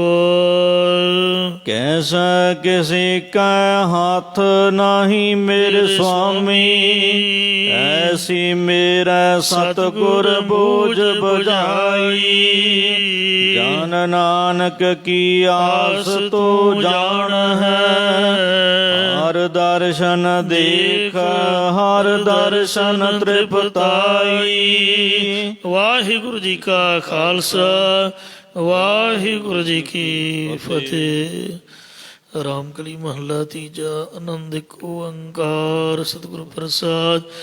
ਆਨੰਦ ਭਇਆ ਮੇਰੀ ਮਾਏ ਸਤਿਗੁਰੂ ਮੈਂ ਪਾਇਆ ਸਤਿਗੁਰ ਤਾਂ ਪਾਇਆ, ਸਹਿਜ ਸੇਤੀ ਮਨ ਵਜੀਆਂ ਵਧਾਈਆਂ। ਰਾਗ ਰਤਨ ਪਰਵਾਰ ਭਰੀਆਂ, ਸ਼ਬਦ ਗਾਉਣ ਆਈਆਂ। ਸ਼ਬਦੋ ਤਾਂ ਗਾਵੋ ਹਰੀ ਕੇਰਾ, ਮਨ ਜਨੇ ਵਸਾਇਆ। ਕਹੇ ਨਾਨਕ ਆਨੰਦ ਹੋਵੇ ਸਤਿਗੁਰੂ ਮੈਂ ਪਾਇਆ। ਏ ਮਨ ਮੇਰਿਆ ਤੂੰ ਸਦਾ ਰਹੋ ਹਰ ਨਾਲੇ, ਹਰ ਨਾਲ ਰਹੋ ਤੂੰ ਮਨ ਮੇਰੇ ਦੁਖ ਸਭ ਸਾਰਨਾ। ਅੰਗੀਕਾਰੋ ਕਰੇ ਤੇ